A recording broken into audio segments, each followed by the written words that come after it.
Have you noticed that it just seems to be just straight up, I don't know, like it's just white, like white people, like so. That's what lots of people pointed out. They're like, why would you make the LGBT representatives in the games?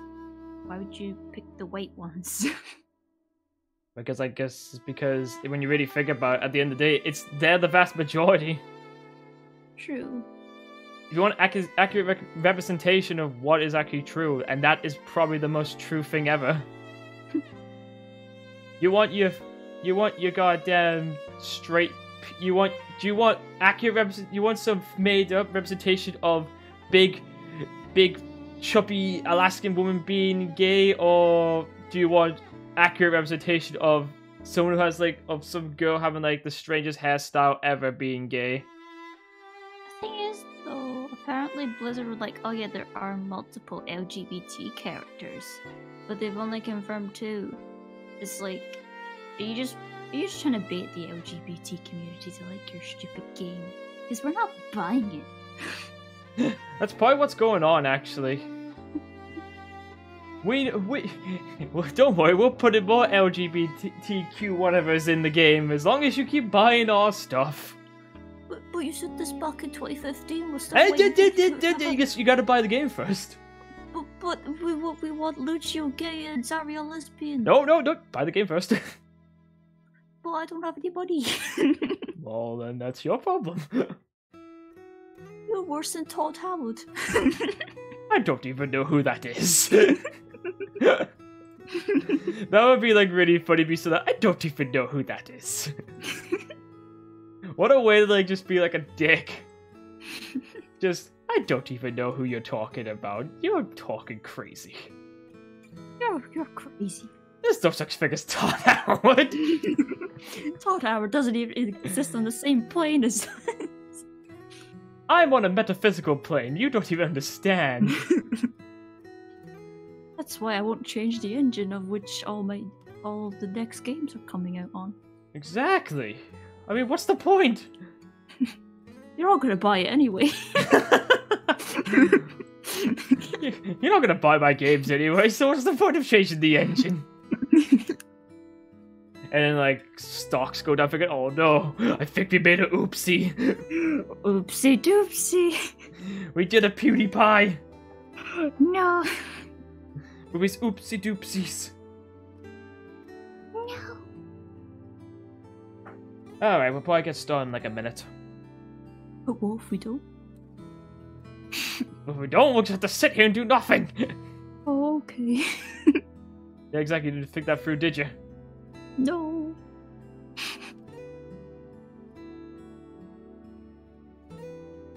Get a bit of stretch on.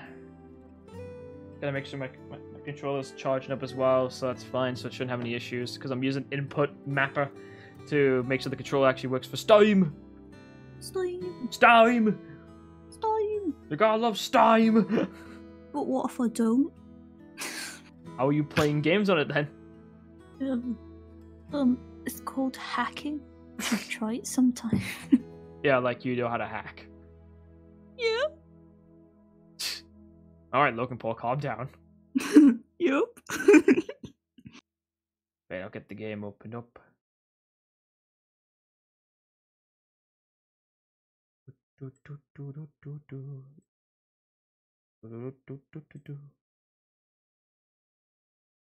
And then go back over here. Keep it on the chat. There we go. This game includes occasional fuck plots. When shocked or surprised, please scream loudly and disturb you. Really? It tells you that straight away. If there's something in the game that involves fucking, please scream and be surprised by it. That's a bit of a funny one. Yeah. The guarantee best experience. Please pick a dark night and make some hot coffee and have some tissues ready and put on your headphones and start your event. I don't have coffee. I'll get up and turn my light off then. God damn you, video game! It's always the video game's fault. video game's telling me to turn off the light. What an immersive non-experience. Yes. You gotta love those not immersive experiences. Because who knows what they are? I don't know what they are.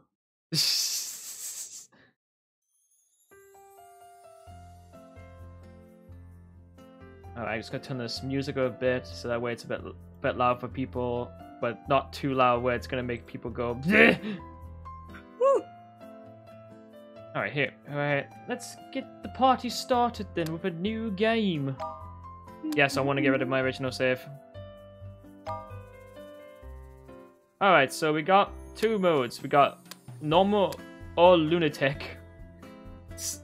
Normal is for players who are not familiar with this type of game. There will be hints given in red to help you navigate through the levels. You may change the difficulty at any time to challenge yourself. The door to a wonderful world is now open in front of you. We hope you enjoy your adventure. Suitable for players who have a natural gifts in logic and deduction. There will no longer be hints given in red. As an advanced player, you may still change the difficulty level at any time if you encounter an obstacle during the game. You may also turn on hints for certain levels. Nevertheless, we have faith in you. Good luck. We'll play the game on normal first and see how we feel. Yes. If we find it a bit too easy, then we'll switch it. There was an urban legend. Write your troubles down on a note. Hold it in your hand at midnight and pray. God, please help me. Then God will hear your plea and change your fate. It was only a legend, though, that has gone viral for a brief period of time. Excerpt from Modern Urban Legends. Oh, thank God I said that word right. I can't believe I actually said that word right. You have to help me here. Oh, okay. My head hurts. Where have I? What happened? You finally woken up. I've been waiting for so long. I was beginning to worry that you would never wake up. As a talking dog? Are you?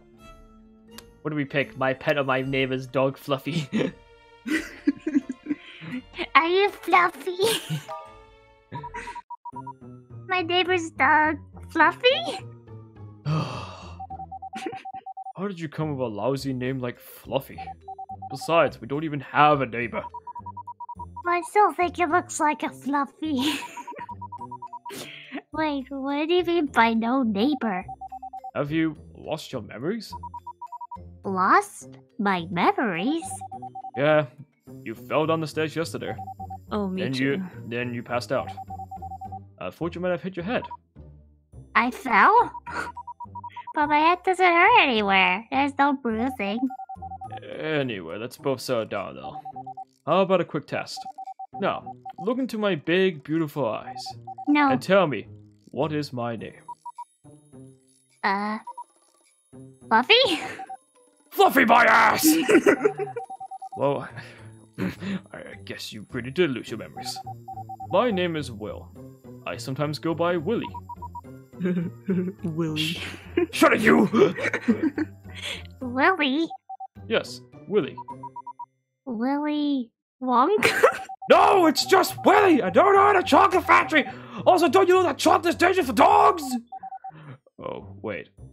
I'm not a dog. Oh boy, it seems worse than I thought. Listen to me carefully. I'm not a dog, and you're not a human. That doesn't sound right. We are gods.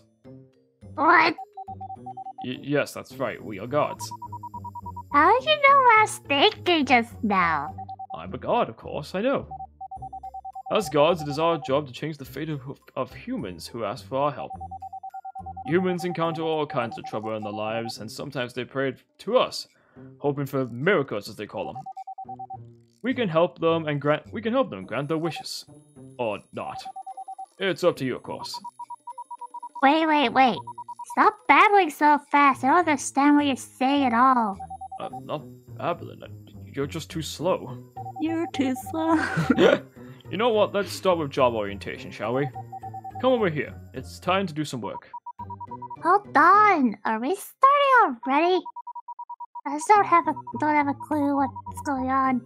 Besides, did you just tell me that we're gods? Why do gods have to do work? Don't lie to me just because I've lost my memories. I was not lying. In any case, if you don't finish today's work, we won't have any dinner tonight. Fine. It's time to play the video game. It gets straight into it. See that red box? That is a message from the human today. All right, let's see what she has got herself into this time. This time. This time, that means that she's been here before. What has this human done today? Did she fall down the stairs again? Did she break a nail? We'll have to just find out, shall we? Oh, I want to go home. Well, you're not going home. My name is Li Wen. I'm a senior at Yingnan High School. Today I went to the nearby court to play tennis for the first time since I had moved to my new place. It was very poorly maintained court, so I guess hardly anyone ever uses it. I'll say there's cracks in it! The light over the tennis court is maintained by some of the residents themselves. The dim light bulb kept making a buzzing noise. 1, 2, 3. I just hit all 30 balls that I had, so I picked up the empty basket. I walked to the other side of the court and collected the balls before hitting them all again. No one else was on the tennis court. All I can hear was the sound of the balls hitting my racket and then bouncing off the ground. The light bulb flickered twice and went out. I picked up most of the balls and left the court, walking towards a small alley. I had walked through it earlier on my way to the court. The alley was always dark, no matter what time of the day it was. I kept humming to myself quietly in my head, just to be less scared. I arrived at my apartment and suddenly realized that my keys were not in my pocket. I tried to think back. I must have left at the tennis court. If the light hadn't suddenly gone out, I would have noticed that they were not on me. Well, that sucked. It was too late to go back to the court, not to mention that I might not be able to find the keys without any light. A desk lamp was on in the manager's office, as was the radio, but nobody was in there. I stood outside the window and waited a long time for Uncle Sun, who was supposed to be on duty tonight. He never showed up. The motion sensor lights in the hallway kept turning on and off every few minutes. I was beginning to feel a little scared. A night talk show was on. The hosts were talking about a popular urban legend that has been making the rounds at school. It said that if you wrote a note to God in the middle of the night, then God would solve all your problems for you. Jing was really into this stuff. Well, if such a God really exists, maybe he or she can unlock the door for me. Or make Uncle Sam come back to his office. Please. Please. Linway. Alright, let's start. Wow. Do people always write to God just because they forgot their fucking keys? Not always, no. But humans are exceptionally annoying. You'll see a lot more random nonsense of all kinds in the future. Forget about why she asked for our help for now. Let's take a look at how we may help her. Now, use this pen I just gave you. We can slice this letter into several pieces. Now see, some of the pieces are black and some of them are white. I'm not being racist, I swear to God. Well, it's less black and more gray, but continue. Shut it. To prevent logical chaos, some of these pieces can't be moved. These pieces are designated in black. Meanwhile, the white pieces can be moved anywhere, with one exception. No white pieces can go past the first or last piece. Now that you understand the limitations in moving these pieces, you may feel free to move the white pieces around. After you rearrange the white pieces, these events will happen exactly as you want in the human world. If your arrangement has altered the previous casual links within the event, next the ending of the letter will be changed. Well, that's about it. What? Are you telling me that I can change what's happened to the human by moving his sentences around? Exactly. Isn't it straightforward? No. Oh gosh, this is so awesome. Can you do it too? Only the person who is holding the pen is capable of doing this. Go ahead, give it a try. Once you make your decision, just select OK. Okay. we're gonna do this. Okay. Let the timer tick down, and let's see our change. The alley was always very dark to begin with, and with the light gone, it had become pitch black. I couldn't see my hands in front of my face. I kept having a feeling that something was gonna happen. Scenes from horror movies and homicidal shows I had seen suddenly flash through my head. Since I was too scared, I turned around and picked another longer way home. The detour was a crowded and lively street. It was full of people hanging around and waiting in front of bars. A lot of arcades were still open. I was planning to head straight home and go to bed, but I saw the latest version of oh god, why? Hey, there's some text highlighted in blue here. That means it's a term archived in our dictionary. The human's letters often include some special term related to their day-to-day lives. These terms will be highlighted. Since we are gods, there's nothing we don't understand. Therefore, whenever we encounter one of these strange terms, a definition for them will automatically appear in our dictionary. We may either press any button on the D-pad to see the explanation of their specific term, or browse all the archived terms in the dictionary. By What's the way, a D-pad? I'm not entirely sure. By the way, similar to the dictionary, we also keep a record of the profiles of everyone who has written to us. All you need to do is press Y on the letter section to screen to read about them. Oh wow, being a god is so fucking annoying and convenient. Alright. I was planning to head straight home and go to bed, but I saw the latest version of the stuffed Sir Spotty through the window of the arcade. Oh! Oh, it's so cute. A cartoon cat character created by British artist Kevin Clifford. It quickly became a global phenomenon because of its unique style and laser-styled eyes. Its success lifted Clifford out of poverty and made him a worldwide sensation overnight. According to Kevin, the inspiration of the character came to him during a short trip. Unfortunately, it was not for sale. I had to get it out of the claw machine, and I'm not very good at those. I spent almost all the cash I had on me, but I didn't come close even once. Miss, we're about to close. Please check your belongings and don't leave anything behind. I lowered my head in disappointment. I noticed that there was a bottle of some kind of drink on the counter that had appeared out of nowhere. Perhaps someone had forgotten it in there. I picked it up and threw it in the trash on my way out. I got home and turned on the light. All the boxes I had moved in 2 days ago were still lying all over the floor. Tomorrow. I'll unpack them tomorrow. I'm too exhausted now. At least the shower felt great. I got out of the shower, climbed to bed, and immediately fell asleep. Good night. Look, because of what you did, now it's the alley that has a broken light bulb instead of the tennis court. Therefore, the girl would have not left her keys at the dark tennis court. Even though it was only a tiny change, we have indeed changed her fate. More importantly, you might have changed more than what we are seeing right now. The impact of this tiny event could last for a long time, maybe even influence her entire life. A chain reaction like this is called the butterfly effect.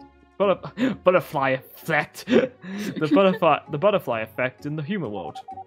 We still can't be certain of how big the impact of her future is going to be. But keep in mind that our power has a potentially dangerous side to it. We must never abuse it. But what if I do? I can't stop you. Okay, I'm gonna abuse my power. No!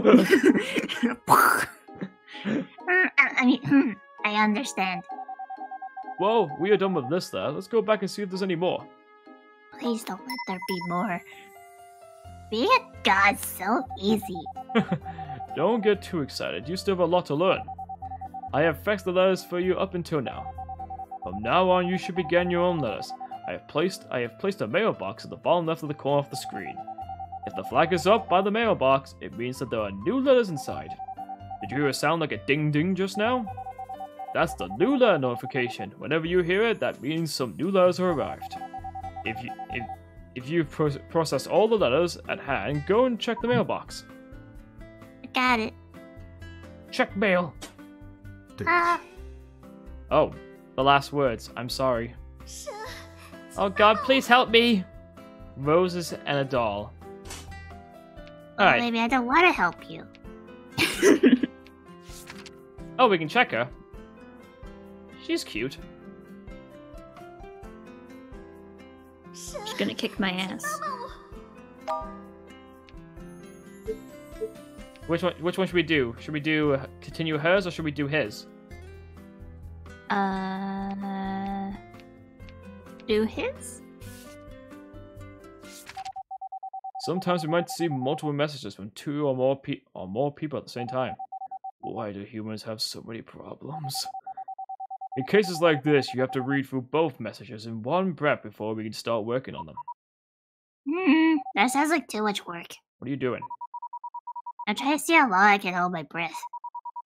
I don't think I can finish the letters in one breath. It's just a metaphor.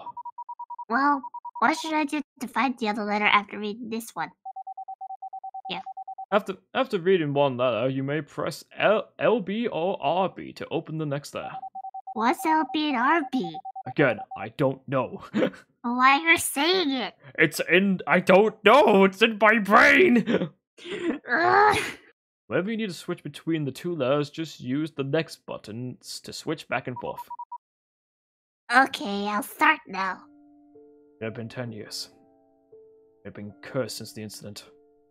Every time I picked up my brush, my mind would start tormenting me, wreaking havoc. For 10 years, I haven't been able to paint anything. I was suffering, and I deserved it. By now, I spent all my savings, yet I was still alive.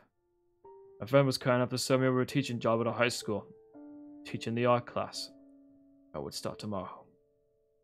It wasn't a particularly well paid, but for someone who had been living without power, water, or heat in his apartment, it was like a burning pit of charcoal in the middle of a blizzard. I was really grateful to my friend. Ironically, I had just bought myself some charcoal earlier today. I thought I might be able to leave something worthwhile to the world as a payday before I died.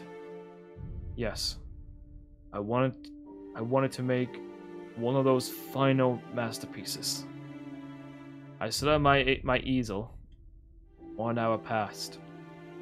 2 hours. 3 hours. I had to put down the brush. Even if I managed to paint something, how would it be different from all the other garbage in this room? It would just be another piece of soulless trash. Just like me. Oh, trash! We poured the coal into a basin and put it in on the bedroom floor. I put on my best clothes, carefully made my bed, and I lit the coals. I tried the doorknob and realized the door was not locked. I chuckled. That was careless of me. I double-checked all the doors and windows, making sure that they had been locked and sealed. I couldn't take any chances. I lay down on my bed. All I could see was her face. Here I come, honey. Sorry for making you wait so long. God, I am ready. Please take me away. When's Xiaoren? I mean Xiaoren. Jorin, I mean that's Jorin, what the fuck am I talking about? The apartment building I just moved into was quite old. It didn't have an elevator, so I had to climb the stairs every day. As usual, it was already past midnight when I got back from the tennis practice. I noticed something at my door as soon as I walked into the 4th floor hallway. Was that a bouquet of roses? And the Sir Spotty toy I had seen in the arcade a few days ago. I had a sudden sinking feeling of anxiety. I had been getting strange emails starting the day before yesterday. This was the first one. I've been watching you for a long time. Right back to me. At first, I thought maybe someone had sent it to the wrong address by accident, or it could have been some random phishing email, so I didn't pay any attention to it. But the next day, I received another one. Please write back to me. I still have no idea what these weird symbols mean. And whoever had written these emails seemed to think that we knew each other. My cell phone suddenly buzzed in my pocket. I had a new email. I clicked on the email app with a shaking finger. We shall finally meet soon. I couldn't understand these symbols at all, but the words in the middle. All of a sudden, I felt a I felt a chill down my back, as if I was being walked by someone or something. But my body had frozen. I didn't dare to turn around. I looked into the reflection in the glass of the window in front of me, trying to see if there was anything behind me. There wasn't. I was just being paranoid. Still, I decided to go and spend the night at Jing's place just in case. I walked towards the staircase, but then I heard it. Footsteps coming upstairs, closer and closer. Who could it be at this late hour? Could it be the one who wrote those emails? I may turn around and ran back towards my apartment. But I lived alone. What if they broke in? He would have forced me into a corner, pulled a chainsaw out from behind me, and cut me to pieces? Oh God, no! I stopped at the door of my neighbor, room 414. I choose you! Help me! No matter how hard I knocked, nothing happened. I tried not to cry so much that I wouldn't be heard, but tears were already streaming down my face. Calm down, Li Wen. The footsteps stopped at the 4th floor, and now were moving towards me. There was only one more corner between us. It was too late for me to hide in my own apartment now. I held my tennis racket up, and I swung it down as hard as I could, as I could with my eyes closed when the person arrived at the corner. The person I had hit wobbled and fell down the stairs. It was Uncle Sun! He seemed to be just going around the building and picking up the trash. Uncle Sun was lying on the ground and he was not moving at all. Oh my God, what have I done? God, please help me. Please, please! Li Wen. Alright, let's start. When there was more than one there, the white pieces can be moved left and right as well, in addition to up and down. Since it will impact the fate of both people, you must be careful when making your decisions. This one. We will change fate! God, I am ready. Please take me away.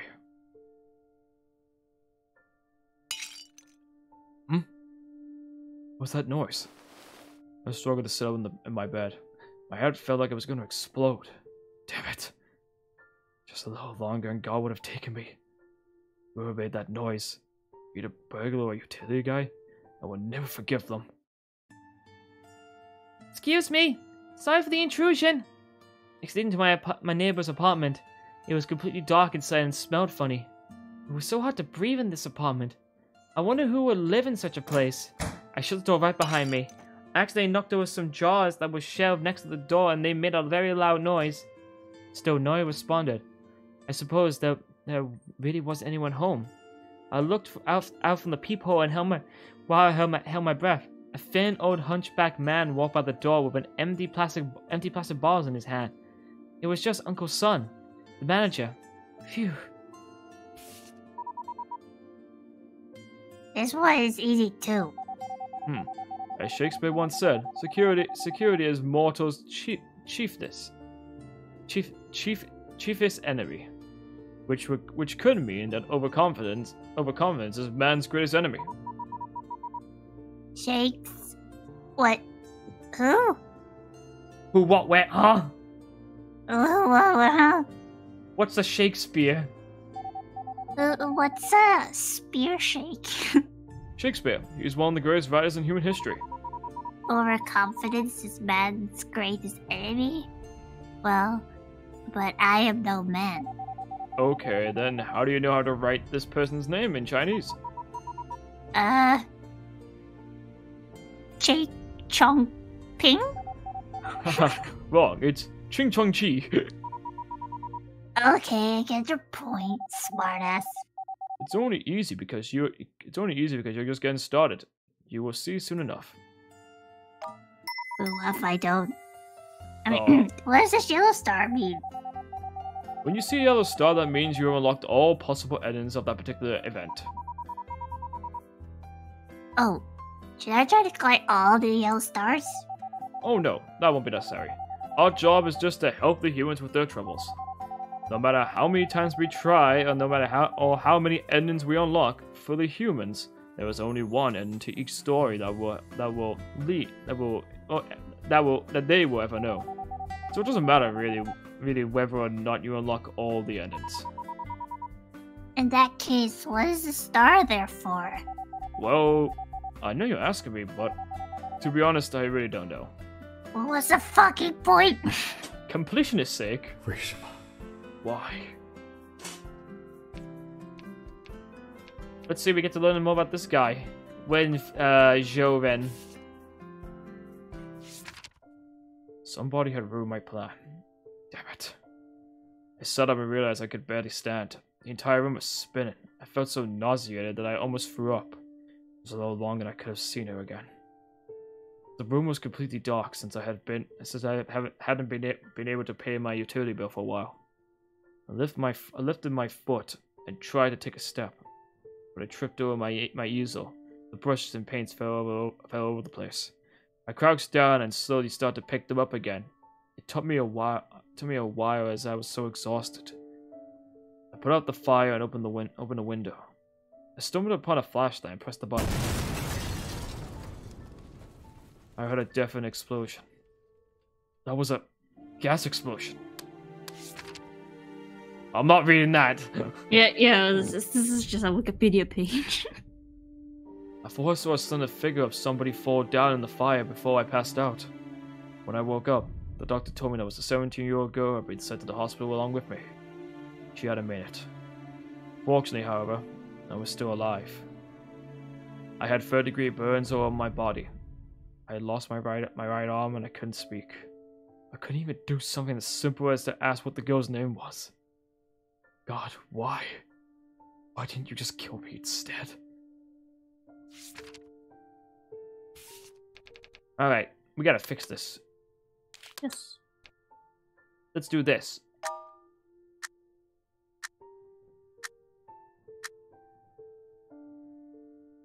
The night breeze was coming in through the window. I tried to take a deep breath, but I couldn't. Perhaps I had spent too much time picking up those things earlier. Had I been poisoned? I held the flashlight in my hand and I walked towards the doorway. I found a girl lying unconscious. Had she been poisoned too? I suddenly remembered a news story about people who had killed their neighbors by accident while attempted suicide by burning coals. I wanted to go back and call an ambulance, but I could not breathe anymore. If I could at least open the door. I tried to reach the handle, but it seemed to be getting farther away. So that's one. Damn it.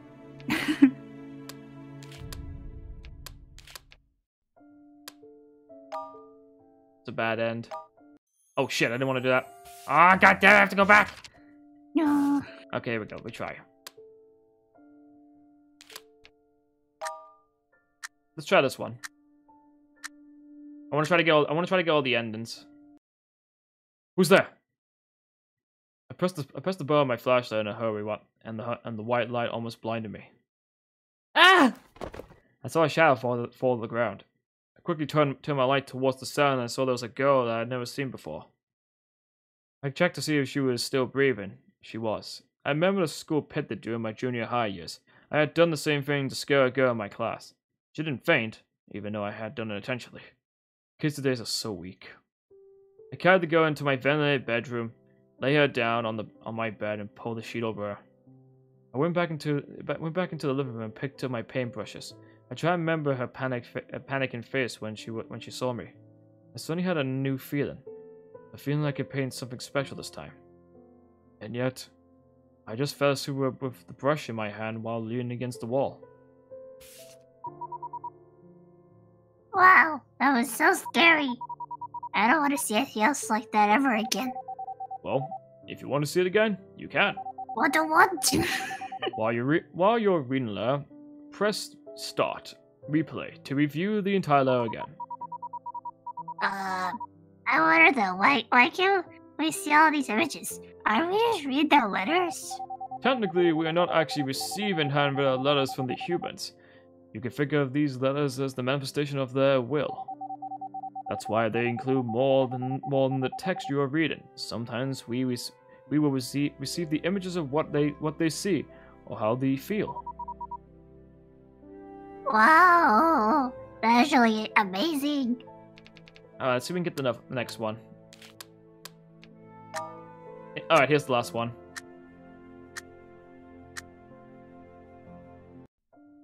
I held my flashlight and I made sure everything had been picked up, and then I walked towards the door. Somebody had just shut the door. I hurried up. However, there was no one there except a broken, worthless ceramic pot on the floor. I opened the door and looked outside into the hallway. There was no one there. I went back in, saw the remaining coals, and the smoke was still lingering in the room. I could still continue with the plan. I lit the coals again and closed the window. I climbed back into bed. I felt my consciousness leaving me as soon as I started to enter the other world. Alright, so...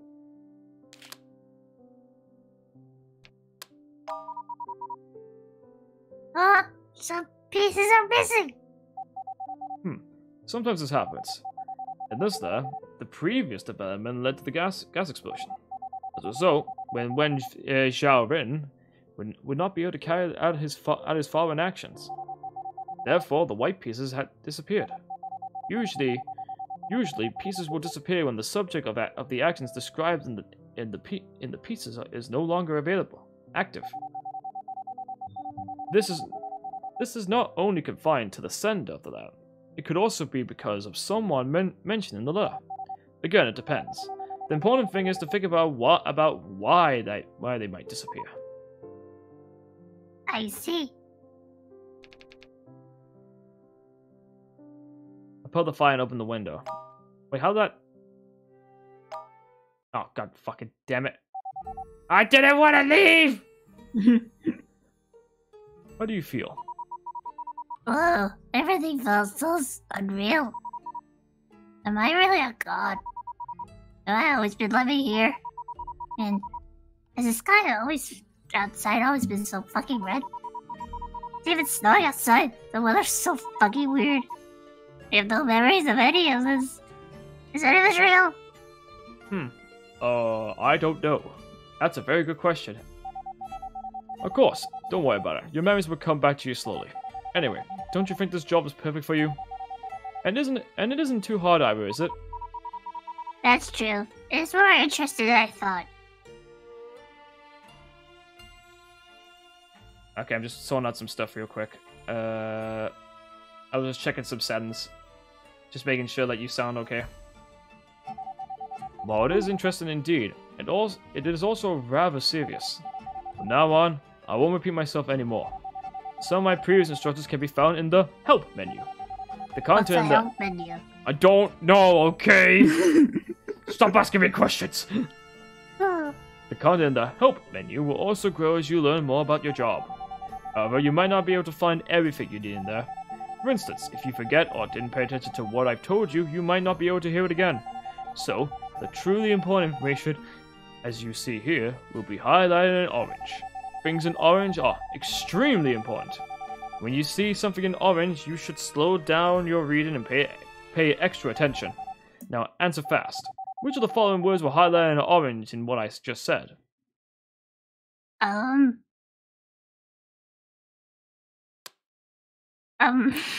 wasn't actually looking. No.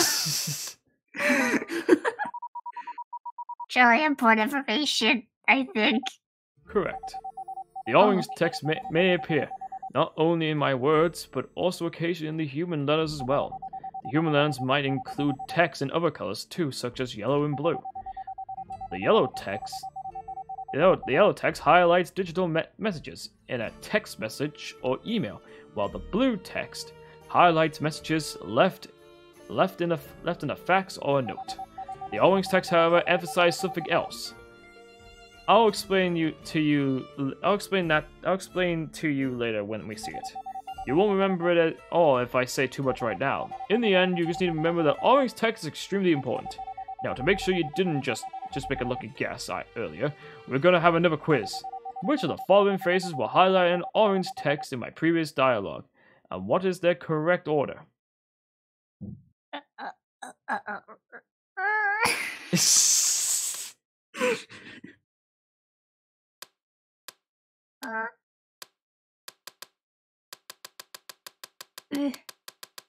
Would it not be orange text and blue? That just proves I wasn't looking again. Oh boy, I think it is the second one. Correct. Oh, fuck you. Oh, thank goodness. Looks like you've truly mastered what I have taught you so far. You are truly my master. Aside from the orange text in normal mode, you will also notice a lot of red text. If you read those words very carefully, you might find some clues that could help you solve the puzzles. In normal mode, such clues would be highlighted in red. They might help you with your deductions. If you ever find yourself stuck in a puzzle with no idea how to proceed, pay special attention to the red text and you will surely be able to make progress. Alright, it sounds like you should alright, it seems like you should do just fine now. And I can take it easy too then. I believe as you go along with your task, you will eventually make the right decisions. Besides, I can see that you've already made a choice. A choice? Yes, I told you at the beginning that handling the prayers from humans is our job. However, whether to help them or not, or how exactly you want to change their fate is completely up to you. I see you have chosen an S ending for them all. That means you are choosing the path of absolute kindness. Well, they were asking me for help, so of course I should help them. What's the alternative? That I should torture them instead? That's cool. Not necessarily. I just want to remind you that the path of absolute kindness is not an easy one, especially when you receive letters from two different people. You would have to make the endings for both sides an S. Simply achieving an S for just one of them won't be enough. In other words, you have to solve two people's problems at the same time. I see. Well, I'm sure I can find a way. Okay then. By the way, I suppose you don't remember your name either. Your name is Myth. Myth? That's lame. You are a god who can manipulate people's fates through stories and puzzles. That's why they call you Myth. You might not know this yet, but you are actually quite popular in the human world. Some of the urban legends that have been circulating are stories about you. Wow, I didn't know it was so impressive.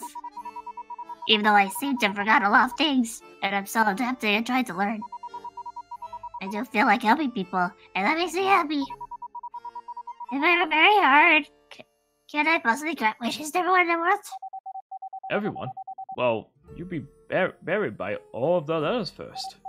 However, if you try your best, you should be able to shape the world a little better to your liking, at the very least. Got it, I'll try my best. Well, from now on, let me know if you have any questions. After all... I have a question. What's the question? Are you gay?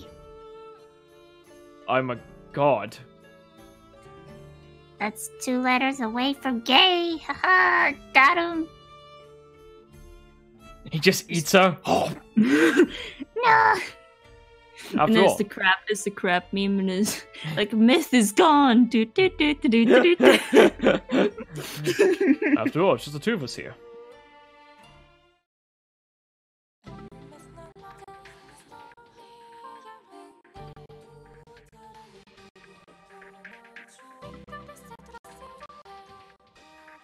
I have no idea if this intro's supposed to play like this.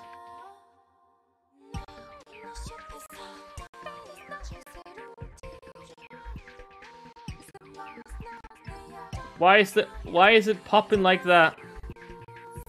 And she's how it be sometime. Ooh. Ooh.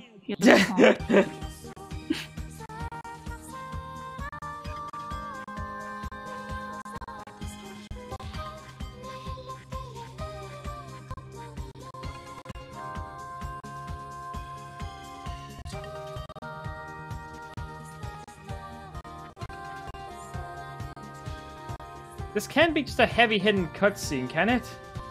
It shouldn't even be this heavy, it should just be an FMV.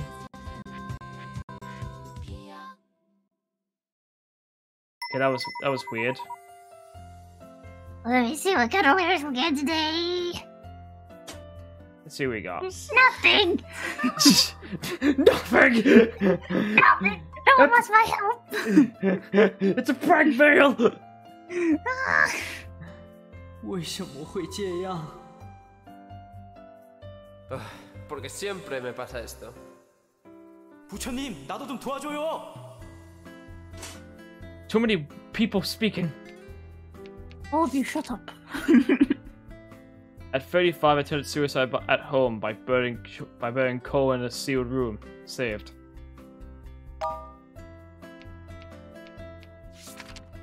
Oh, they've actually at 17 broke into someone's house. The owner did not press charges. Alright, should we try doing some of the newer people?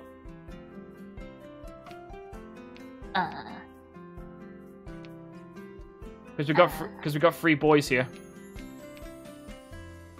I don't know any of them. The order doesn't matter, does it? No, not really. We'll do this one. Okay.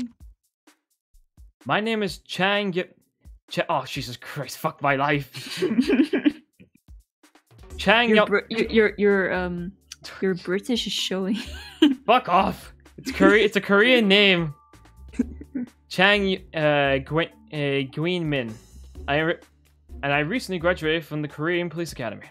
I'm 23 years old. It was my first day reporting to the Basen Police Province. I hadn't realized I had overslept until my spotty alarm clock had gone off for the 10th time. I jumped out of bed, slipped into my pants and shirt, and rushed out the door with my coat in my hand. I even knocked over my nervous flowers by accident. Sorry!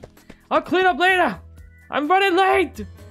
Still, I was 45 minutes late when I finally got to the station. The captain was sitting behind the desk. He squeezed a kids these days out of his mouth, and then seemed to lose any energy or interest to even speak to me. Then I was transferred to the archives. How could I have overslept on my first day? Please, Buddha. Please help me fix this. Please, please. Becoming a member of the Criminal Investigation Department has been my dream since childhood. I don't want to go to the archives. What is criminal investigation? Isn't that much better than archives? Well, criminal investigation is a place where the police try to solve cases and catch bad guys. But you can't completely disregard the archives either. Chang Yang, I think it might be a silent G. Chang Yen Min. I just have to go like that. Alright, next left. My name is Carlos. I'm 18 years old. It was a big day, because I was finally going to leave Mexico. Uncle Depp, who has always helped me out of the orphanage, and Auntie Bennett, who is the matron of the orphanage, used to tell me that if I ever want to go to a foreign country, I would need to have a passport first, and then I would need a visa. Finally, I could go to the airport and buy a ticket, and then I could fly anywhere I wanted to. I had gotten my passport, and apparently going to Hong Kong didn't require a visa. All I needed was a plane ticket. Uncle Depp and I had headed out early, before the sun even came out. He had been driving me through the mountains for 6 hours to get to the international airport. He then stuffed a couple of warm burritos wrapped in paper into my backpack before I said goodbye. I didn't know when I would ever see him again. I already missed him. What airport is this? I thought I was in Mexico. I walked into the airport and couldn't help slowing down in admiration. The place was so big. No wonder the tickets were so expensive. I needed to ask someone then to tell me where I could buy a ticket. I bumped into another man. The 3 boxes he was carrying all fell to the ground. I helped him pick up the boxes and stack them up. I hope nothing inside got broken. The man was wearing a pair of glasses with golden frames. He seemed like a nice person. He took the boxes out of my hands and was not mad at all. He just nodded and walked away. He was really nice. Even though there were signs in the airport, I couldn't read many of them. I walked around twice before I found the ticket counter. A ticket cost over 10,000 pesos, just like Uncle Depp had told me. I had all my savings with me, including the money my parents and sister had left me, as well as what I had earned doing part-time jobs. It was only a little over 20,000 pesos altogether. However, something terrible happened. I couldn't find my wallet. I clearly remember checking to make sure that I had it where I left. Maybe I dropped it on Uncle Depp's car. I ran outside the airport. I saw the man whom I had bumped into earlier. He was still wandering around with those 3 boxes. Was he lost? But I didn't have time to worry about him. I had to go and see if Uncle Depp had already left. I couldn't find him anywhere outside the airport. He probably headed back. I had to walk towards the mountain along the road that we arrived on. I had my backpack on and feeling awful. It wasn't a popular road, and it was already too late. There were no other cars in sight. I hope that I can get it right tomorrow morning. Lord, why was I so unlucky? What is Mexico? It is a big country in the west. West? To our west? Do we live in the east? No, of course not. We do not live in their world, so there is no east or west or anywhere. The Earth is a round planet, so east or west is all relative. Relative? You're not making any sense. Do you mean that the Mexican people would say that their own countries in the west too? Now she's confused with me too. Oh, by the way, the rise of the early Americans, are they from China? I always feel a strange sense of closeness when I think of China. Mexico feels more distant to me. You're wearing a Chinese dress! Am I? I thought this was European. Why is that? I guess more people write to us from China, maybe. I heard that Chinese people are all over the earth. There are a lot of them in every country. Really? So is this like written Chinese too? Well, the other ones? Because they all look the same to me. Oh no, this is our language. English. In fact, the people who wrote to us came from many different countries. They would use different languages. But once we received them, they all automatically translate into a language that we can understand. Oh wow, being God's so convenient. Carlos. We must fix this problem. There we go. Yes. Usually the introductions to characters aren't so difficult. I noticed that there was a sign ahead. Although I couldn't read it, I had a feeling that it must have been pointing to the ticket counter. I had always had great instincts. The ticket cost over 10,000 pesos, just like Uncle Dev had told me. I had all my savings with me, including the... we've already read this bit. It was over 20,000 pesos. I hope I will be able to come back someday. 3 hours later, with a booming noise, the airplane took off. I felt something suddenly push me into the seat cushion. I can see Mexico City becoming smaller and smaller outside the window, and the orphanage in Montelloco had turned into a small white dot. I suddenly started to feel nervous. My mind was racing. What if the plane went down? I hoped it would fall in the ocean so I could swim back. But this seatbelt thing was so annoying. And if I couldn't untie it, would I be dragged into the water with the plane? I heard that there was something called insurance that would pay a lot of money if someone died. Should I get that? And maybe it would be enough for Alicia to buy a new house in Mexico City. Just when my brain was spinning with all these questions, a beautiful lady asked if I'd like some water. Oh, no. I checked my wallet again. There was only a little... poor... He doesn't know that it's complimentary. Aww. I checked my wallet again. There was only a little over 10,000 pesos left. From now on, I must be careful about spending every single one of them. I heard everything was really expensive in Hong Kong. I must save up before finding Alicia. Alicia, sister, I am coming to find you. The Lord will bless us. I heard the voice of a woman screaming in the crowd. Stop him! He's got my purse! I looked down at the man I had bumped into and was holding a woman's purse. He actually tried pushing me away. As a policeman defending justice, how could I let a criminal escape the judgment of the law? I grabbed his collar. Take this! I took the bastard to the police station. And the Blake, of course, but the captain let me off the hook for stopping the robber. Captain Gong glanced at the bloodstains on my shirt, gave a faint smile, and asked me why I want to become a police officer. I stood up straight, put my hands behind my back, held my head high, and replied firmly, "To defend justice!" The captain scratched his balding head and smiled. Go and report to Unit 4. What? Unit 4? I felt my heart start to sink. I had heard so many rumors about Unit 4, even when I was still in the police academy. Hey, there we go.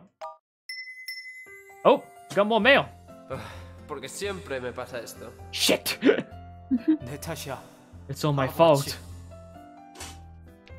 Alright, so we've done them. Let's do that. Let's do this laugh. First day at school, new partner. Alright, you could be Jimmy! Oh, okay, Jimmy. My name is Jimmy. Today was my first day in Union. I think it's Yin Asian now. word high school. As a senior. Asian word high school! As a senior, I flew from Hong Kong to Beijing only a few days ago. On my first night, my suitcase, which held my laptop, still hadn't arrived at the fucking hotel. I was bored out my fucking mind. I decided to go down to the fucking arcade to kill some time. I saw a girl with long hair. She had come to the arcade with a basket of tennis balls and she was sweating from head to toe. Blimey, she was Blimey? Blimey, she wanted to get the sporty doll from the claw machine. Man, those Chinese and the somewhat British slang. I didn't know how the Chinese spoke. I wanted to get it too, but earlier there had been a couple hogging the machine for a long time. Throughout my childhood, my father would always buy me anything I wanted. It was usually Game Boys, computers and shit like that. Nothing outrageous, yeah, that's the word. What? Thought I misread it. Nothing outrageous? You wanted Game Boys and computers? That's not outrageous, not to me. So I never really understood the feeling of wanting something so badly but not being able to get it. I looked at her from a distance. She had a nice arse. I watched her fail and keep trying over and over again. It was really funny. It was fucking funny as shit.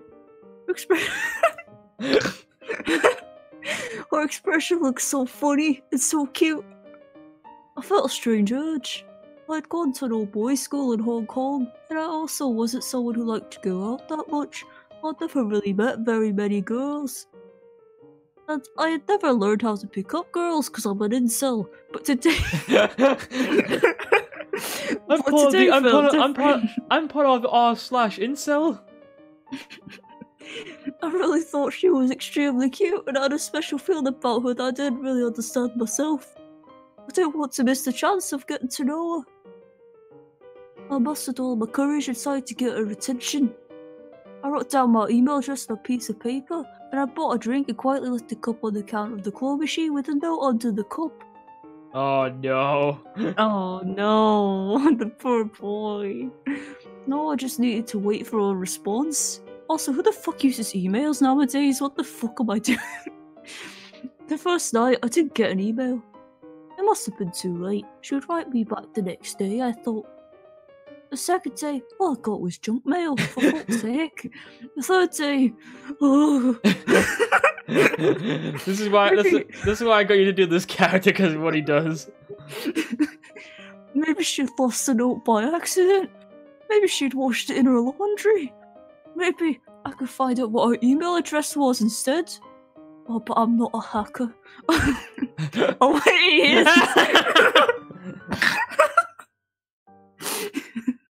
All I needed to do was hack into the cashier system of the arcade. I could get information on all the customers with paper tokens using mobile banking. And I could get more than just their email addresses, like their real addresses and bank accounts. So I did it. I mustered all my courage once again and wrote her an email. Where's the term for virgin? I don't know. Yet, maybe she didn't really use her email. I told my father I wanted to transfer to the school. It didn't really matter to him, but the school happened to be quite good too, so he agreed almost immediately. If he had known the truth, he would have slapped me in the face and called me disgrace. He even made like a slap emote. Just... I'd also found out that she liked playing tennis. So, of course, I bought myself a racket immediately, for fuck's sake. I even finished reading all 42 volumes of the manga series, The Kid of Tennis. Oh, God. The Kid of turns to Japanese anime comedy series.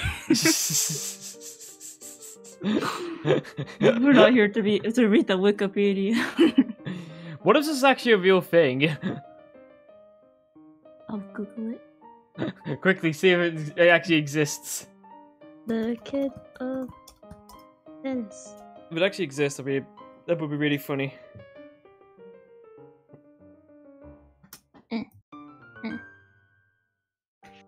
All I'm getting is ways to introduce kids to tennis. I guess not. There's the Prince of Tennis. I usually just changed the name so they wouldn't get. Yeah, maybe that's it. But they didn't change Game Boy. Who cares about Nintendo? But I would never thought that I would get the chance to partner with her in a doubles match on my first day at the new school. And I had also never realised that, well, everything in the manga was a lie. The only time I even touched the ball, it hit the fucking referee. Oh crap, I suck balls so bad. She must hate me now. We ended up in a tiebreaker for the match. I'd read about this in the manga, for fuck's sake. Basically, it was a quick way to decide the winner with both sides had been evenly matched. If it wasn't for me, she would have already fucking won easily. The ball was coming again. It was a fast one, and it was flying towards my right side. I was so nervous that my hand was shaking uncontrollably. I tried my best to hold the racket as steady as I could. I took a step to the fucking right. I rushed forward. I took a step to the right almost out of instinct, but I still let the ball pass. Even if I tried to hit the ball, it would never go in. From behind me, I heard her hitting the ball. Good job, Lassie. But before I could finish my thought, I felt a sudden shock of numbness and pain from the back of my head. I completely blacked out. I was in the infirmary when I woke up. It was already noon. I looked around. There was no one else in the room but the school nurse. Oh, Jimmy, what did you think was going to happen? Oh, Jimmy! Oh, Jimmy! Jimbo! It's just Carl from Jimmy. Oh, Jimmy! Oh, Jimmy! Oh, oh Jimmy! Are you going to finish that croissant? Are you gonna finish that croissant? Right next there. This problem was so difficult. I stared at the test, and it looked like some kind of act of ancient curse, tormenting my fragile mind. A box of chocolate milk suddenly appeared on my desk. My favorite. I opened it up and started drinking it. It was delicious. Li Wen, what are you doing? Doing an exam? Thud Miss Yang, pounding her fist on my desk. My eyes went wide. There was no test. No, Miss Yang.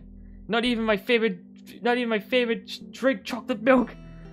I was lying in my own bed, still wearing the t-shirt I had put on for tennis last night. How had I fallen asleep like this? Suddenly, I remembered that I had found some strange things at my door last night. I carefully opened the door and looked outside. There was nothing. Was it all just a dream? In any case, what time was it? I checked the clock on the wall. It's 9:10! I rushed to school as fast as possible. The second period had just begun. It was tennis class today. Our school was famous for its emphasis on so-called quality education, which meant that unlike other schools, we had classes in stuff like tennis, art, and so on, even for the senior students, so they can get some exercise and release some of the stress from the schoolwork. Not many seniors enrolled in these classes, though. Everyone had bet their lives on the up and coming Gaoko or Gooko, the National Higher Education Entrance Examination. However, I still had no idea what I wanted to do in the future. Ow, I hit my fucking soundproofing. nor what major I wanted to be in, what I would be interested in. I suppose I just wanted to go with the flow. I carried the racket under my arm and ran onto the tennis court. Usually I would just do some hitting practice during the class, but today I was here with a purpose. Last time I had actually hit the knucklehead Rocky from class 3 when I had been practicing my serve. He insisted that I had done it on purpose and challenged me to a match to settle the score. What kind of obsessive, obnoxious man was this? Well, today was the day of our duel. I had agreed to his proposal with 30 boxes of chocolate milk as the wager. My favorite. We would play a doubles match for one set, and we got to pick our partners for the opponent. I picked Wang Quinn. Yeah, Wang Ji. Jing, I think it's supposed to be.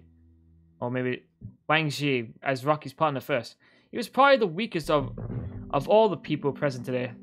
My darling chocolate milk, here I come, Rocky pointed to someone behind me. Your partner will be with him then. I turned around and saw someone who was looking petrified, someone whom I had never even met. The stranger introduced himself as Jimmy. Jimmy!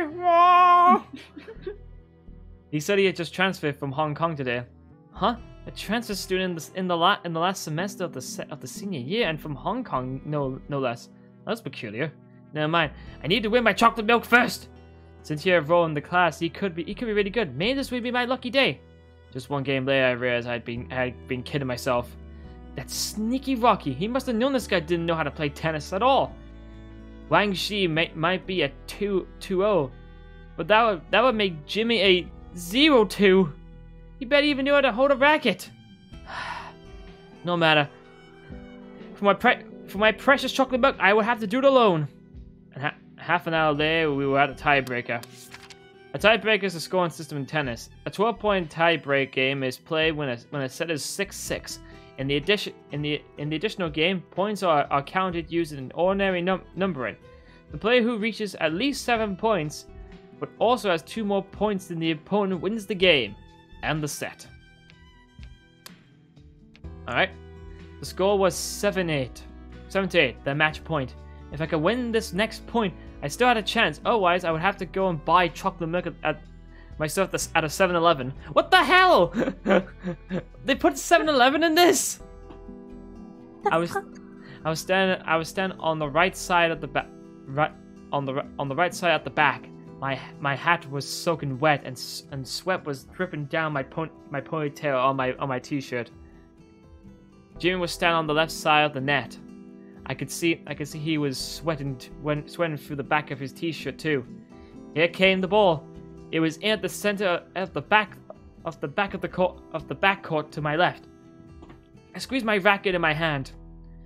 A sudden twist on my ankle. Swing! I fell to the ground and completely hit the ball. Even worse, it went straight into the back of Jimmy's head. Jimmy fainted. Oh no. Did I just give him a concussion? But I clearly remember that he was standing much further left, wasn't he? Li Wen. Alright. We've got a bit of work to do. Alright, let's try this.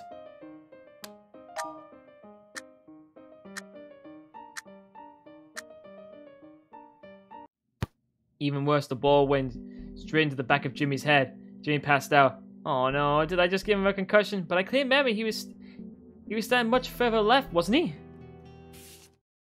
Oh. Okay, what do I do? Just switch them around first. Bad! Bad. Maybe try. What if you swap both of them?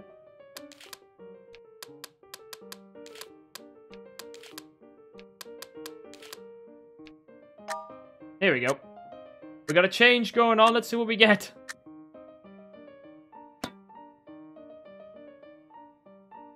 You've got your... Oh, sweet. I swung my racket with my eyes closed. The ball flew over the baseline. It was out. Ugh, I did overestimate myself. I don't know.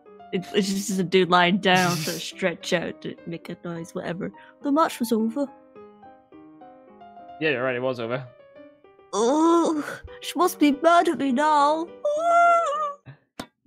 Jimmy took a swing at the ball. The ball flew out the baseline. Out. 7-9. We lost. I lost. My precious $30 of chocolate milk. Alright. Let's see. Let's try this.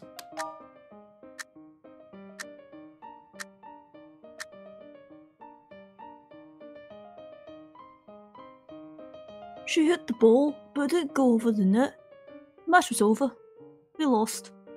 She had done her best. It was all my fault for sucking too much. The ball hit the net and dropped on our side. Shoot, I wish I had hit it harder. 7-9. Well, we lost. I lost. My precious chocolate milk. God. Let's try just this. Just everything for her. It's so bad. Let's try this. There we go. We'll find the ending. The ball flew past me. I expected to hear her hitting the ball, but I heard nothing. I turned around and saw her sitting on the ground, hunched over. Did she just get hit by the ball? People were already gathering around. Someone mentioned the infirmary. I suppose someone would take her there any moment now. Honestly, I wish that someone could be me. Our teacher walked over. You, take her to the infirmary. Wait, you were speaking to me? Oh my gosh, the goddess of fortune must have heard my wish. The ball was to my left, but I was stumbling to my right. Not only did I not hit the ball, I even lost my racket, and for some reason my stomach suddenly started hurting. Why? Was it because I hadn't had time for breakfast this morning? 7-9. We lost. I lost. I took 2 pills in the infirmary and I felt a little better. I lay down on the bed. Everything around me was white and it made me feel sleepy. Jimmy said he wanted to keep me company, so he was sitting beside my bed. I thought maybe I should talk to him a little so that would make me feel less awkward. However, I think I was just too exhausted and fell asleep. But we got his A rank ending. He was like, hell yeah. Oh. Alright, let's try. Let's give him everything. Let's see what he does. See what he does with everything. Fuck. Fuck. Fuck. Okay, done that one. Take a step to the right, and then sun and twist the ankle. There we go.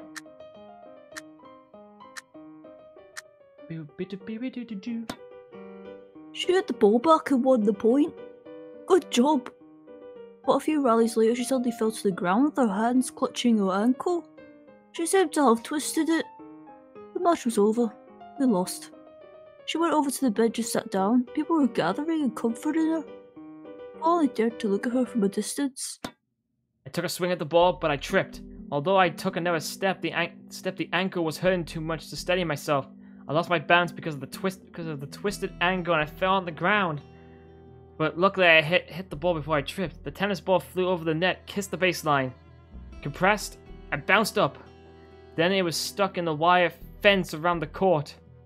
Yeah! Yay! Match point saved! I tried my best to focus, but my twisted ankle, my twisted right ankle was hurting really too badly. 2 points later, I couldn't hold on anymore. I missed the last shot. 9-11. We lost. I lost. I sat on the ground, mourning the loss of my chocolate milk. They keep taking me chocolate fucking milk. Let's try this one. This has gotta be the S ending. I took a swing at the ball, but I almost tripped. I had to take another step to stop myself from falling over. Then the tennis ball flew over, kissed the baseline, compressed, and bounced up, and then it was stuck on the wire fence around the court. Yay! Match point saved! Rocky was such a sneaky bastard, with Jimmy barely able to move. He was now aiming at every ball at him. But Jimmy was able to get out of the way almost every time, even with a twisted ankle. We were coordinating surprisingly well. After a while, Wang Xing was left standing there too. The game had become a singles between Rocky and me. Maybe Jimmy was a lucky charm, because we eventually won the game 15-13. What a great partner. I had won my chocolate milk. Hooray! I fell to the ground and my ankle hurt like fucking hell. Fortunately, we still won the point thanks to her. Now our opponents were hitting the ball towards me almost exclusively, but Li Wen was too fucking good, lad, and eventually we won. More importantly, she ran over and high-fived me, and why am I a fucking ginger? I've got fucking cat on my fucking ring. It's you! It's just me! That's me after I transition, dude. You go back to being Ginger. I wasn't just daydream about this. She really just gave me a fucking high five. My heart felt so warm. Can you imagine if your boyfriend transitioned to a girl and had pink hair? Oh no. Oh no. Oh no! No, he's not thick anymore. I would never forget that moment. Wait, what do you mean? What do you mean he's not thick anymore? Like, is it thick with 2 C's? Why would changing gender not make you thick? Oh, he'd be thicker. Ollie, can you maybe transition to a girl, please? You know. No particular reason or anything like that.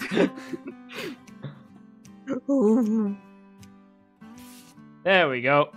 Finally. Wait, we didn't get everything. Wow, we missed one.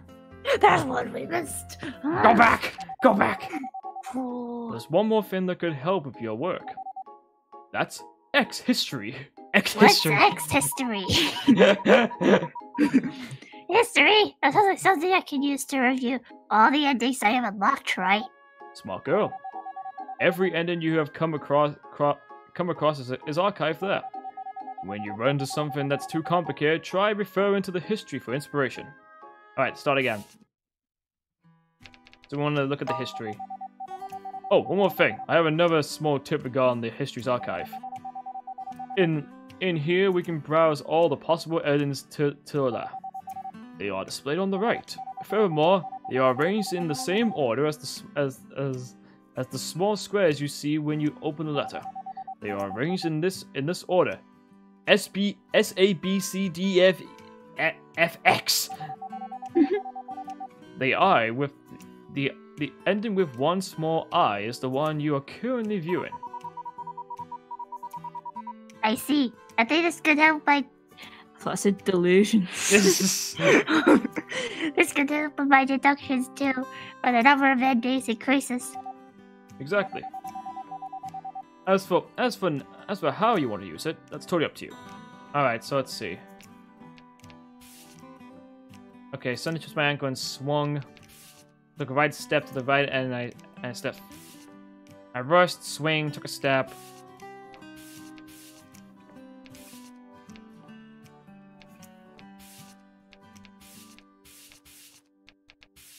I mean, there's just one way. It's just him doing everything. There has to be one where there's nothing of hers. Alright.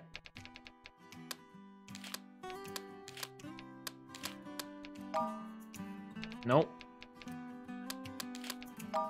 Nope. Nope. Nope.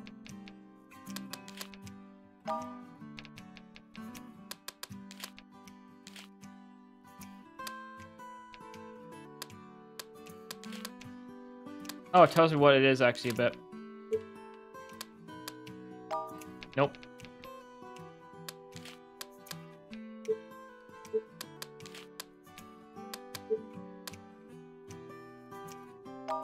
Nope. That's the A rank one again. Jesus Christ, I forgot how difficult this can be sometimes.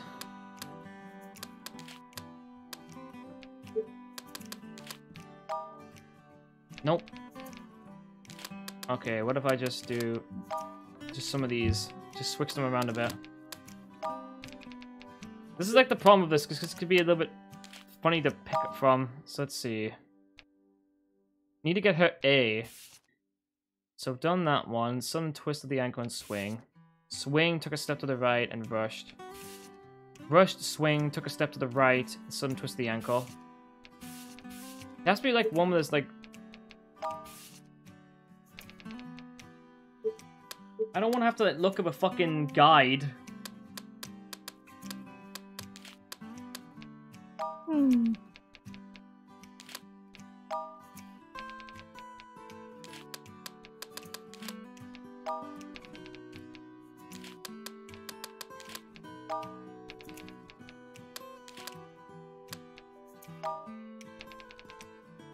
I rushed forward. I took a step to the right and swung.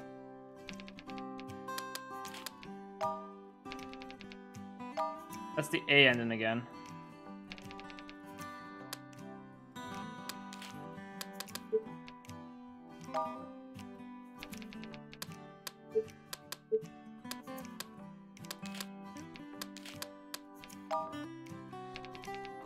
Am I gonna have to like look this up because I'm. You really like. I kind of like. I feel like I've done all the possibilities, and that's the problem here. Because this thing could be like a bit of a funny one to do. Yeah. Let's see. I just want to look up. I just want to look up this one. I'm not gonna. I just gotta find the character for this. It really doesn't matter. I just gotta find it because it's just getting the A. I gotta go. Come on, take me back. Take me back up to hers. Let's see, Lee Wen. Alright, so a new partner. The A is... A sun twisted the ankle. I rushed forward, swung, and took a step to the right. Sun twisted the ankle. Swing. Haven't I not, like, already done that? I took a swing at the ball, but I tripped. Although I took another step of my... Although I took another step, my ankle was hurting too much to steady myself. I fell on the ground, lost my balance because of the twisted ankle, and mishit the ball too. The ball graces Jimmy's right ear and hits Wang Shi's nose straight on. Ouch, that must have hurt. Game ended with the opponent's forfeit. Rocky said that since the match had not been properly concluded, the bet should be called off. That sneaky bastard. From behind me, I heard her.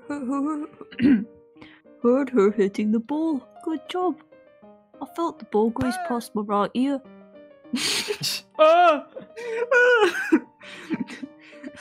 And it flew straight at the guy across the net. It hit him right on his fucking nose. That was close. But I stepped a little too much to my right. Oh. They forfeited the match. I let out a relaxed sigh. Finally, I didn't have to embarrass myself anymore. Ah. There was still a little time left before the end of class. By the time I finally went out to go talk to her, she'd already fucking left. Fucking bitch. 如果时间可以重来 Strange teacher. Alright, let's see. Hang on, I just gotta quickly check something.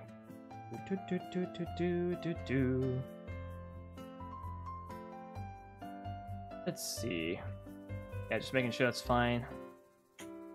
Alright, let's go. Let's do this one. My sister and case kidnapping. The office wing of the Criminal Investigation Unit 4 looked like a small warehouse that hadn't been organized in forever. It was crowded and messy in the first place.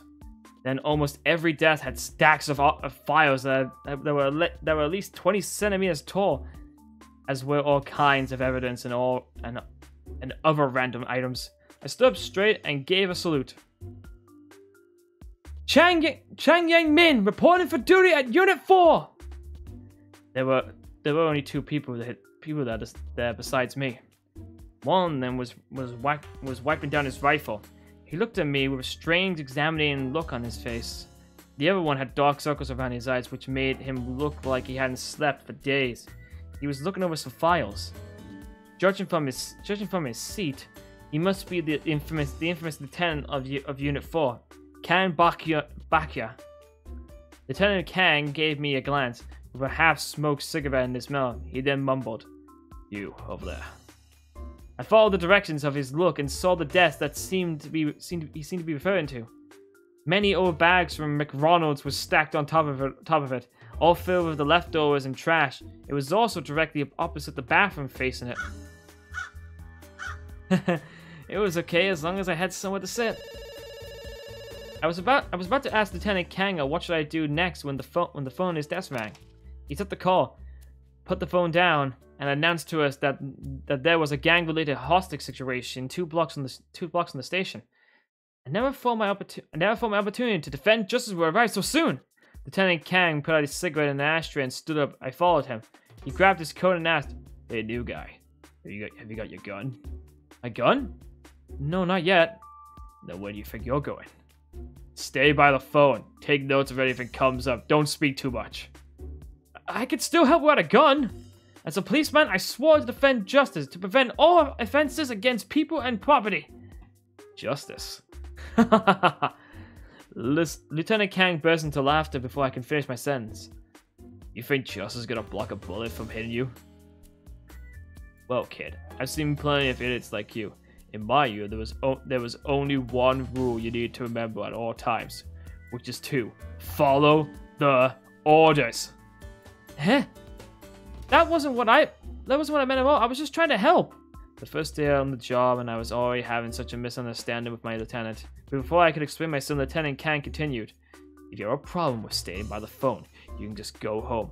And don't bother coming back tomorrow either. I'll let the old man know." After they left, I sat down at my seat opposite the bathroom. As my nose was catching glimpses of the faint smell, I let out a defeated sigh. When I had been in the police academy, people would always have an understanding smile on their face whenever uniform was brought up. Everybody had heard all sorts of rumors about this place. Lieutenant Kang was the infamous dictator of the criminal investigation department. Everyone must follow his orders without a question. He had a peculiar personality, and he was extremely rough, even cruel with the criminals. Besides, Lieutenant Kang was a lot younger than the other unit lieutenants. Therefore, many people suspected that Lieutenant Kang had only gotten his position because of nepotism. As a result, no rookie ever wanted to join Unit 4. As for the unit that everyone dreamed of getting into, that would have been Unit 1. Unit 1 had over 30 officers, and it was widely considered to be the best unit in the department.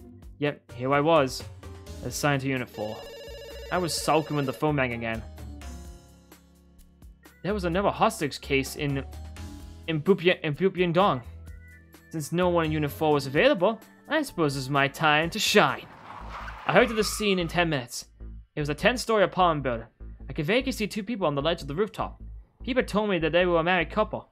The husband had borrowed too much money from loan sharks and couldn't pay them back. That was why he wanted to jump off the building, and he had forced his wife up there with him. Well, let's see how Chang Young Ming would brilliantly solve this crisis. One of his feet was already at the edge of the ledge. So much edge. He was holding a knife against the frightened wife's neck. I walked over there. "Stop! I'm telling you to stop!" He got wired up, and his right foot missed the ledge, and he fell over the ledge and dragged his wife with him. "Wait, no!" Before I even had a chance to talk him down, both of them disappeared out of sight. It was a terrible scene at the bottom of the building. Even though I was 10 floors above the ground, I felt I could smell the blood, and it almost made me sick.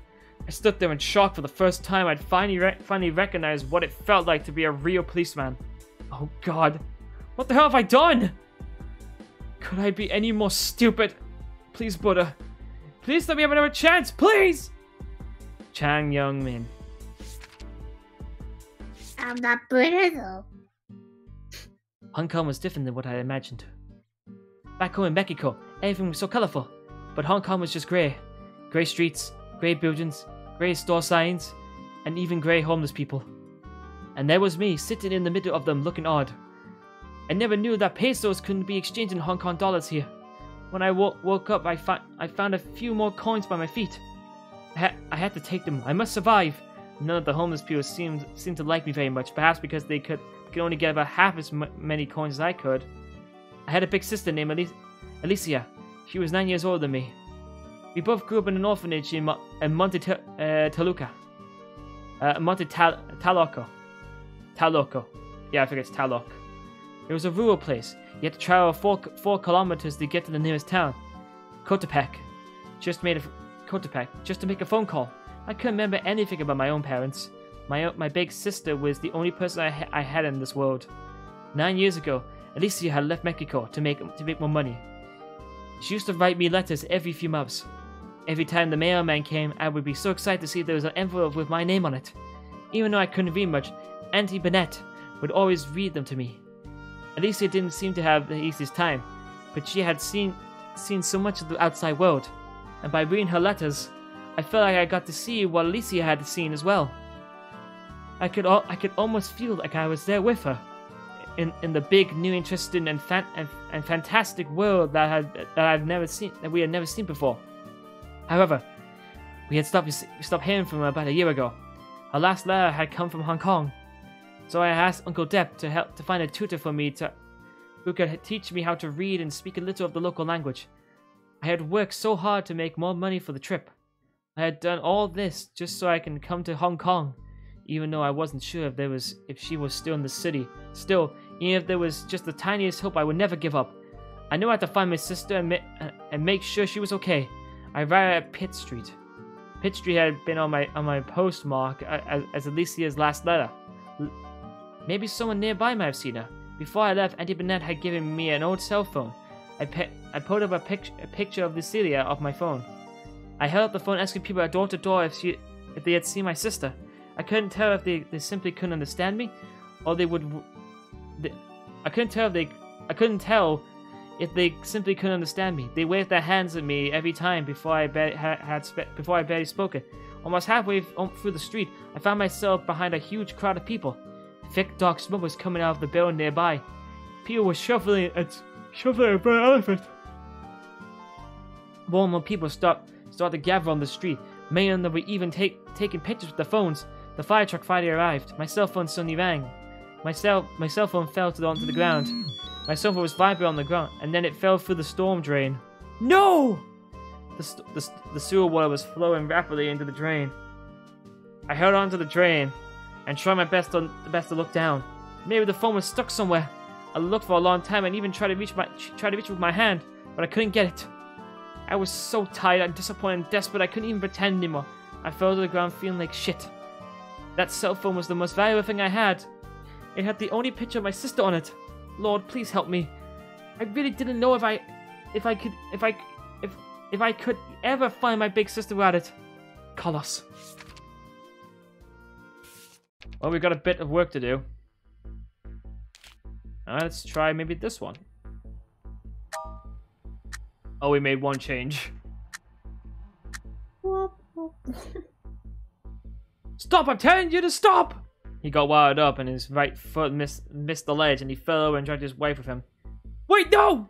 Before he had a chance to talk him down, both of them disappeared out of sight. Fortunately, the fire department had set up a cushion below. You moron! Do you know how big of a mess you've made? That case was not even under our jurisdiction! Back at the station, Lieutenant Kang was outraged. He was yelling at me so loudly that the entire building could hear him.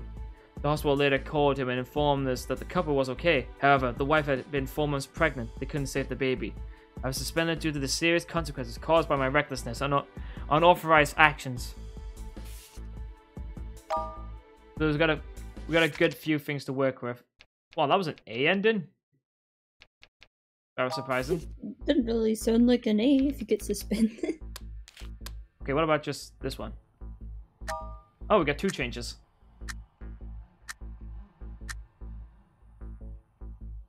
I tried to talk some sense to him. I told him that one could always earn back the money. I said he still held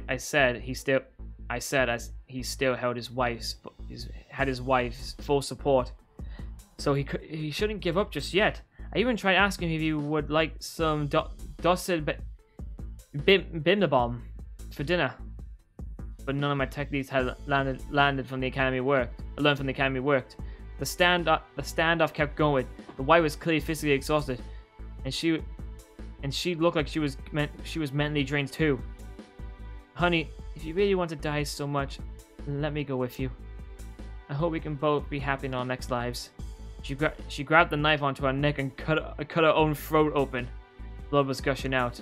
She then collapsed onto the ground that had been colored red by her own blood. The man's face was covered with blood. He seemed to have lost the ability to talk. He kneeled down and took the knife out of his woman's hands. It looked like he had completely lost his mind. I couldn't let it happen a second time. I sprinted ahead a few steps and kicked the knife out of his hand. I pinned the man down on the ground. He looked at his wife's body, which was only a half a meter away, and slowly losing its warmth. He then wept. Neither of us had expected the situation to turn out like that. I was suspended due to the serious consequences caused by my reckless, unauthorized actions. Someone quickly ran past me and bumped into my arms. My phone was knocked out of my hands and it stopped at the man's foot. The fire trucks hadn't arrived yet.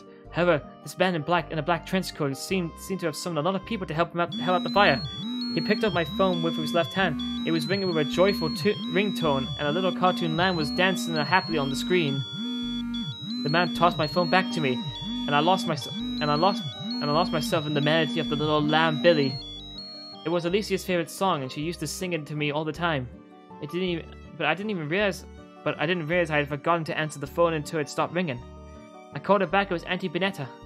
She was calling from the convenience store in Cotepec. She wanted to check if I had any news about my sister. She told me to let her know as soon as I found her.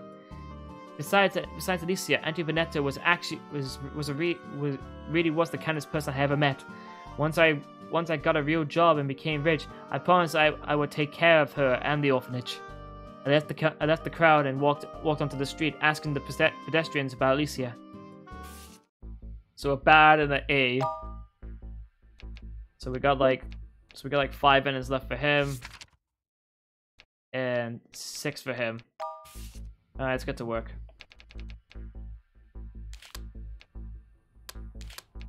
How do I do this?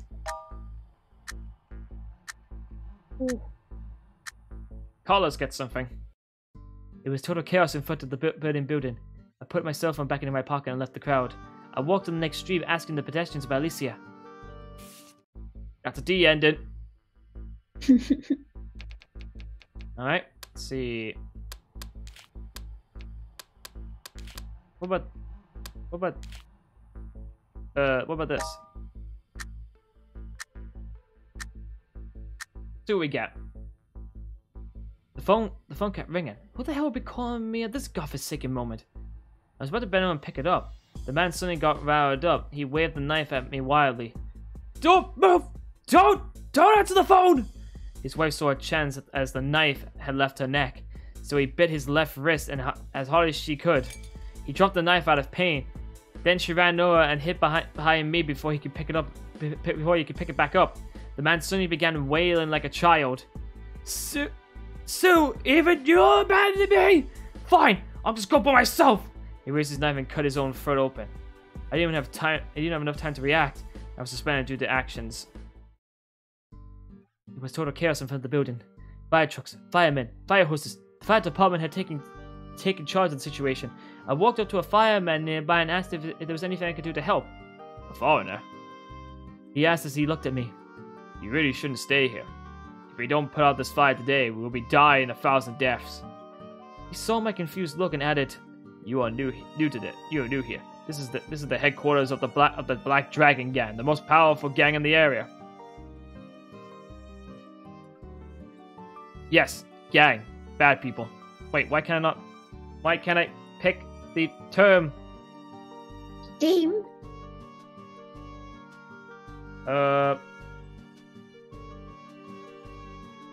Am I there are gangs in your country, right? So stay. Because it didn't finish the fucking dialogue. Fuck's sake. First established by Lin Dushu. The Black Dragon Gang has gradually become the largest local gang organization in Hong Kong. The gang itself is almost inseparable from the businesses under the Linko umbrella. Its reach includes drugs, firearms, and underground gambling, and so on. It used to be one of the 2 major gangs on the island, along with the Blood Gang, whose motto is "Blood is Blood." However, it quickly grew to 3 times the size of its rival after getting into the drug smuggling business. Nevertheless, lots of young people still choose the Blood Gang because of its emphasis on loyalty. Loyalty, my butt. Loyalty, my butthole. Hey, Jacko, what's up? I'm doing fine. How are you? Alright, so that's that. So where was I? There are gangs in your country, right? So stay away from here. Leave. Just go and get a soda or something. What if I don't want to? Oh, that was a C apparently. Jeez. Alright, so we got like 4 endings left for him. And 4 more for him. Right, let's do this. So we can maybe get some more out of this.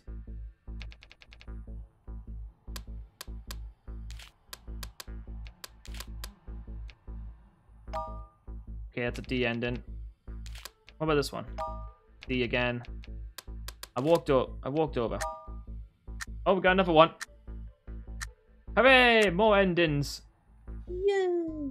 The fire trucks hadn't arrived yet. It was total chaos and filled the building. More and more injured people were being carried out of the building. A man in a black trenchcoat seemed to have summoned a lot of people. I wasn't injured, and I had all my limbs. I thought I should go and help too. I walked towards the man. Excuse me, I would like to. A huge man in a black suit appeared in front of me and blocked my sight. The suit guy seemed to be twice my size. He looked down upon me, and I could see a deep scar on his face. Help! I swallowed anxiously and had no idea what to say next. The suit guy held his hand and pointed to somewhere behind me. A truck full of fire extinguishers had just arrived. The fire was finally put out by sunset. I sat on the stairs at the bottom of the building, exhausted. I was covered with dust and ash from head to toe. All of the injured people had been sent to the hospital. The man leading the team had already left. My stomach began rumbling. Man, if I can get a free meal for helping to put out the fire. That was a B ending, apparently. Okay, 3 more. Alright, let's do this. We can do this.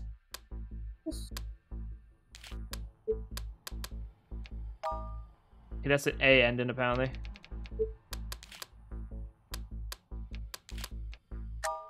Oh, we got another one. Here we go! Who the hell will be calling me at this godforsaken moment? I turned around and answered the phone quietly. It was on the station. It told me something important had happened to the unit, and I must get back as soon as possible and await further instructions. I hung up the phone and turned around, only to realize that the couple had disappeared from the ledge. Fortunately, the fire department stood up a cushion below. You moron! This case was your jurisdiction! Back at the station, Lieutenant Cat was pissed off. He was really mad. The couple was fine though. However, the baby didn't survive. I was suspended again. God damn it. Someone quickly ran past me and bumped into my arm. My phone was knocked out of my hand and stuck at the man's foot. The fire trucks hadn't arrived yet. However, this man in black trenchcoat seemed to have summoned a lot of people. He picked up my phone and with his left hand and saw my sister's picture. Then he asked me in English what my relationship was with her. There was no expression on his face the entire time. After hearing my explanation, he tossed the phone back to me. He then said, "Come back here tomorrow." You know my sister? I walked up to him in excitement, but a huge man in a black suit stopped me. The man in the trench coat looked like he wasn't going to answer any more questions and turned his attention back to his men and the fire. The suited guy seemed like twice the size, and if he got fine, I would come back tomorrow. Still, I never thought I would find a clue about Alicia just like this. The Lord must be blessing us. Sister, we would soon meet again. I just knew it. So I guess it didn't get to work no matter how hard I try. Am I too stupid? it's not your fault. Something seems to be tied up. Oh, we're came back ya. Once you solve the problem over there, it might impact this one too. Huh? It's as big too? Occasionally, we might not be able to solve the current case because something that's happening somewhere else. Whenever this occurs, you will see orange text in the letter. The appearance of the orange text typically means that you will need to consult other letters to handle the current one. So basically, if I see orange text in the letter, I should go check on some other letters first, right? Correct. Sometimes you might need to handle the other letters first. Other times it might just mean you need to look for clues in the other letters. In either case, it really depends on the letters you have to use your own judgment. This doesn't happen too often, but if you do encounter them, make sure you take advantage of the hints in the letters to help you out. Got it. I'll go read the letter from Yeah, first. No, we won't. Gotta check the history. We still got 2 more of his need to do. And he has 3. So let's do this. Let's see if we can get this done. What if we just take away everything? No, that can't be that. Okay, what if we give him everything? Carlos, you may have everything. Oh, that actually got me something! There's total chaos in front of the building again. More fire trucks and hoses. The department are taking care of the situation. I walk to the fireman and see if he can do anything. But before I open my mouth, I know a fireman quickly ran past me and knocked the phone out of my hand. No one behind me immediately stepped on the phone. The screen cracked into pieces. No! The fireman next to me picked up the phone for me. I followed her. You really shouldn't stay here. If you don't put this fire today, take your phone and get the hell out of here. Got an E ending. Need one more. Yes. So how are you doing, Jackos? It's been a while. Let's see. Okay, that's a C. It's a bad end.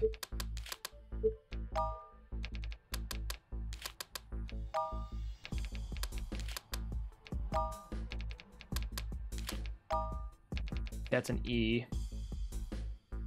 Okay, let's see.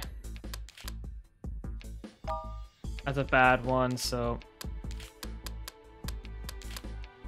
That's a bad one again.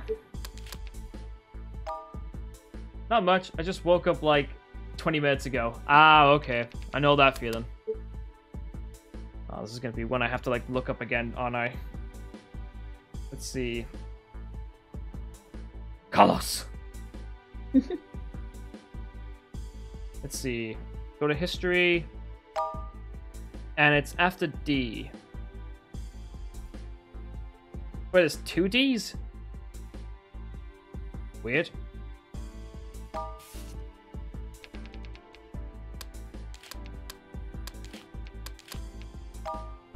Okay, not that one.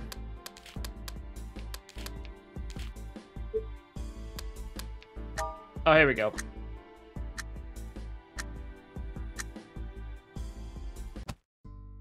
Someone quickly ran past me and bumped my arm. My phone was knocked out of my hand and dropped onto the ground. It kept spinning and almost fell down the sewage drain. That was close. There was total chaos in front of the building. I left the crowd and walked to the next street, asking the pedestrians about Alicia. There we go. That's all of his done. Alright, so I think this guy has a few more. Let's see. So we go back. Oh no, I didn't want to do that! You might have already noticed that every time you open a letter, you can see a number of small colored squares. Oh yeah, what are those? Candy? No. Oh. The small squares can be one of these 3 colors: yellow, pink, and gray. Some of them are solid, while some of them are empty. These squares represent all the possible endings for the events described in a specific letter. The solid ones stand for endings that you have discovered, while the empty ones are the endings you have yet to reach. Of the solid squares, the yellow one marks the selected ending you have chosen at that moment, which means the yellow squares can only be solid and never empty. The solid pink squares, on the other hand, represent the endings that you have discovered but not selected at the moment. The empty pink squares are the endings you have not yet discovered. All those squares are strictly arranged in order, which could be helpful reference when you are making your decisions. What about these gray squares? Gray squares may be either solid or empty, but they are less common. Sometimes the development of certain events may be impacted by other people and things. For instance, this incident with Chang Young-min was affected by the incident of Kang Bak-ya's side. That's why there's a gray square here. A gray square means that under certain current conditions, the probability of this potential ending happening is 0. Or in layman's terms, it cannot happen. Once we solve the related pending problem, the square will be no longer gray, meaning that it is now possible for us to reach this ending. Meanwhile, a previous ending that we have reached will now turn gray instead. I understand it's very confusing when I explain it to you like this. However, I believe once you are done with Chang Young Min's story, you will figure out how it works. Got it. I'll give it a shot. We need to go back on his. There's one more thing. Retry. Let's see. Where's the bastard? Let's see.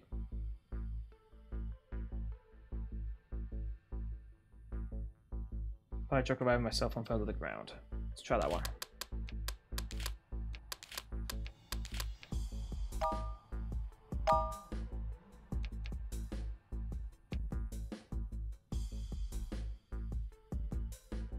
Wait, can I not get it because of certain fucking conditions? Oh, I can't get it because of certain conditions. Or maybe I can. Maybe I can, actually. Okay, go to... retry. Just... oh, here we go.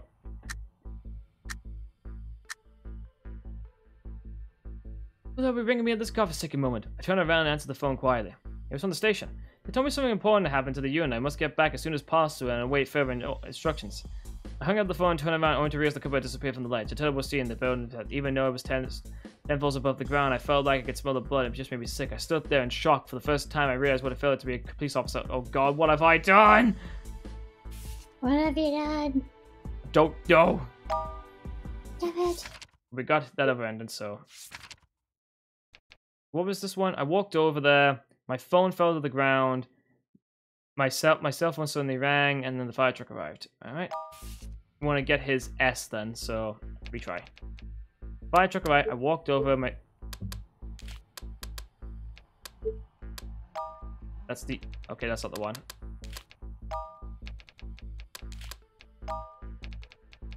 Okay, maybe I'm really just stupid. I didn't pay attention long enough. Oh.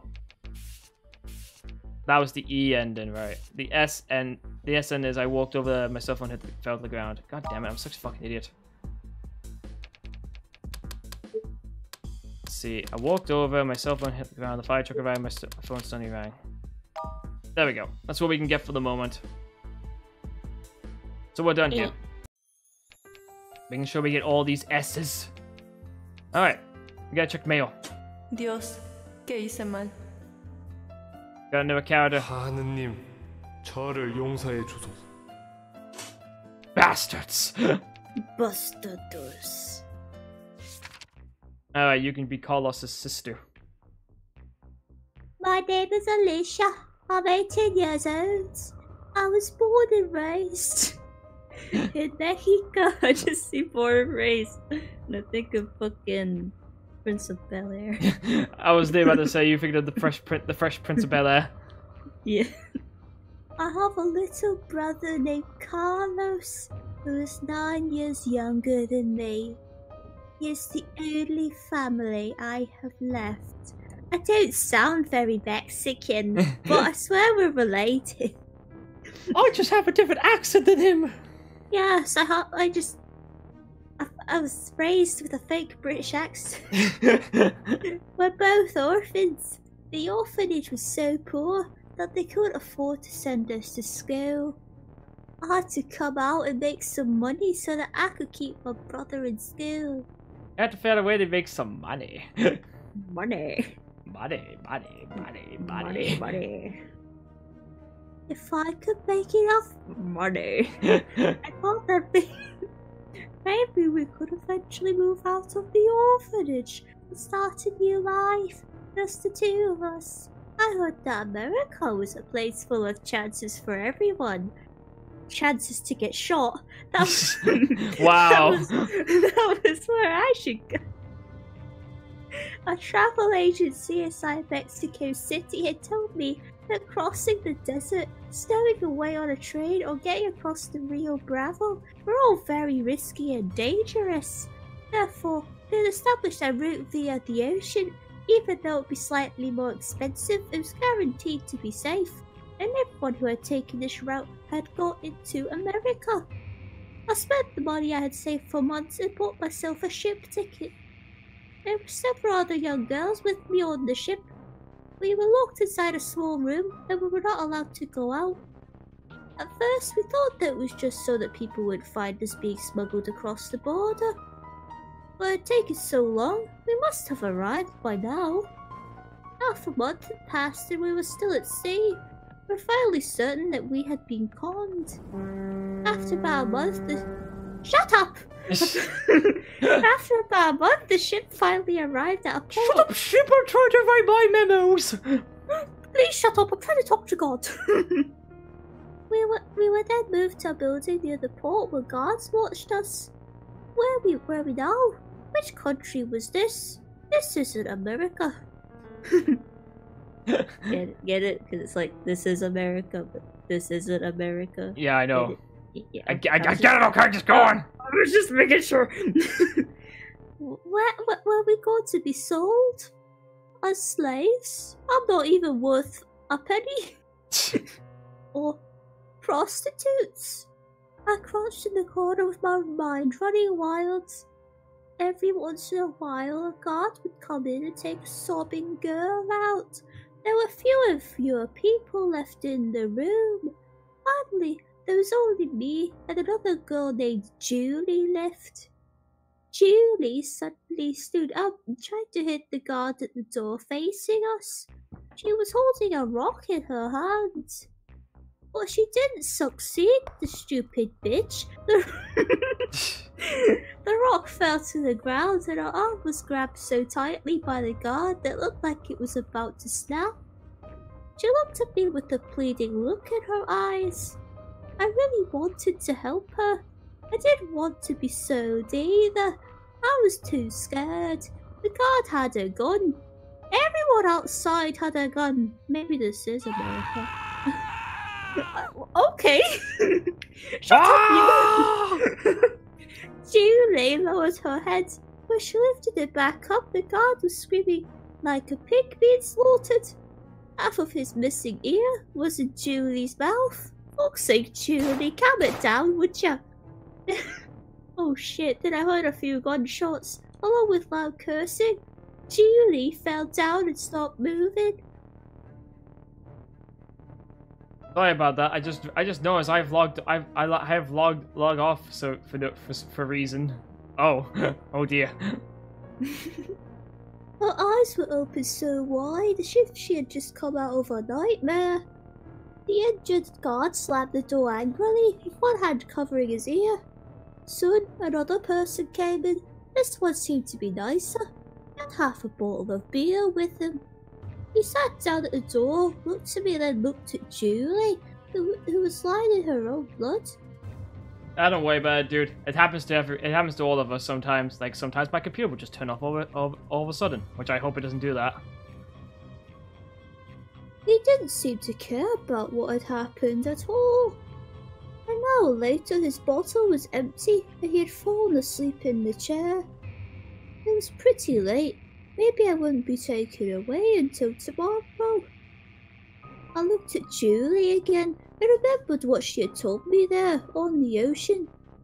I want to become a singer in America. I want to be a star. She wasn't bragging. She had a really beautiful voice. She had also said, I know if I do my best, my dream will come true. I would never forget the look on her face when she said it. She looked constipated. That's the face of someone having dreams.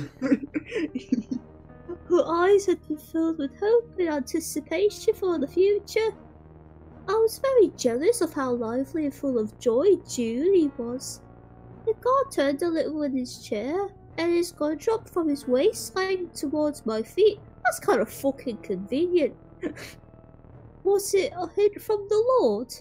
I reached out for the gun, but I jerked my hand back like I had been shocked when I touched it. No! No! I couldn't! Off I ended up like Julie. I held the cross tight in front of my chest and started praying. Oh Heavenly Father, Jesus said, ask and you shall receive. We trust that you know what our true needs are. You recognise what our true feelings are. You understand what situations we are in. We Now- are in. Now we shall ask for what our heart truly desires. Oh God, give heed to my prayer. Show us your mercy. Amen. 5 minutes passed. 10 minutes passed. 30 minutes passed. The guard began snoring. The gun was right next to my hand. Maybe this really had been a hint from the Lord. I finally picked up the gun in hesitation. It felt so fucking heavy in my hand. Mum, Dad, please bless me. Carlos, please bless me. Heavenly Father, please bless me. I pushed the door open. There was nobody in the hallway outside. It was so quiet. The only thing I could hear was my own heart beating wildly in my chest. The building had only 1 floor. After taking 1 turn, I could see the main gate. There were several guards at the gate too. All of them had guns. There was a black man and 2 Asians. The rest of them all had pale skin. How could I get out? With just 1 fucking handgun. I checked the gun in my hand once again. There was no bullets in the gun. Fuck's sake! It was a gun with no bullets. Oh, there were no bullets. I collapsed on the floor. I was not feeling afraid anymore. I just felt utter desperation. Soon the guards noticed me and dragged me back into the room. This time they cuffed up my feet so I wouldn't be able to escape again. Julie's body was still lying there. Flies began hovering around her face, but they didn't seem to have any intention to clean up the scene. Would I end up like Julie? Was this my final destiny? Heavenly Father, please answer me. Alicia. Well, that took a Jesus Christ. that took a drastic turn. I think it would have been better going the dangerous route, you know, trying to just smuggle yourself across the border. My name is Karen Bakia. I'm a cop. I've been doing this for 7 years. Or is it 8? I can't remember. Today the old man assigned me another newbie to my unit. He had always wanted my unit to become as big as Unit 1. Why did I need so many people? Detective work wasn't like street fighting. I had a headache whenever I pictured the image of so many people in the unit passing the lunches over their heads during the lunch break. And this newbie today was full of that kind of fighting for justice crap. Lunatic. Well, screw it, whatever. I was just gonna wait for a few days, then I would find an excuse to send him over to Unit 1. Everybody would be happy then. We were always very busy. The files for the open cases had been stacked up on the desk, starting to resemble small hills.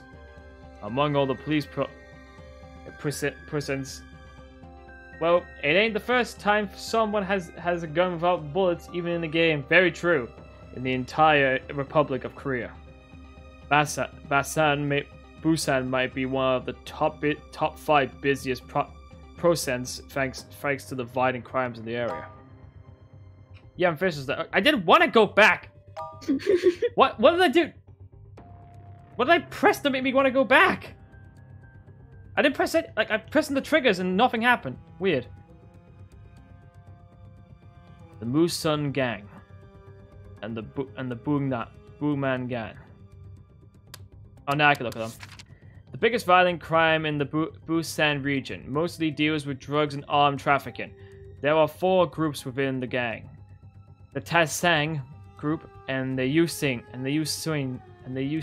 gang. The Ganman gang and the Inwu gang.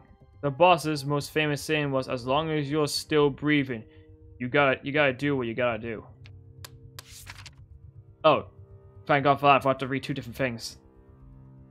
These 2 gangs never made our lives easy.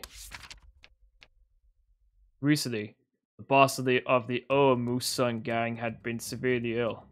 His underlings were all itching to become the successor. There were at least a dozen people killed and the infighting every day.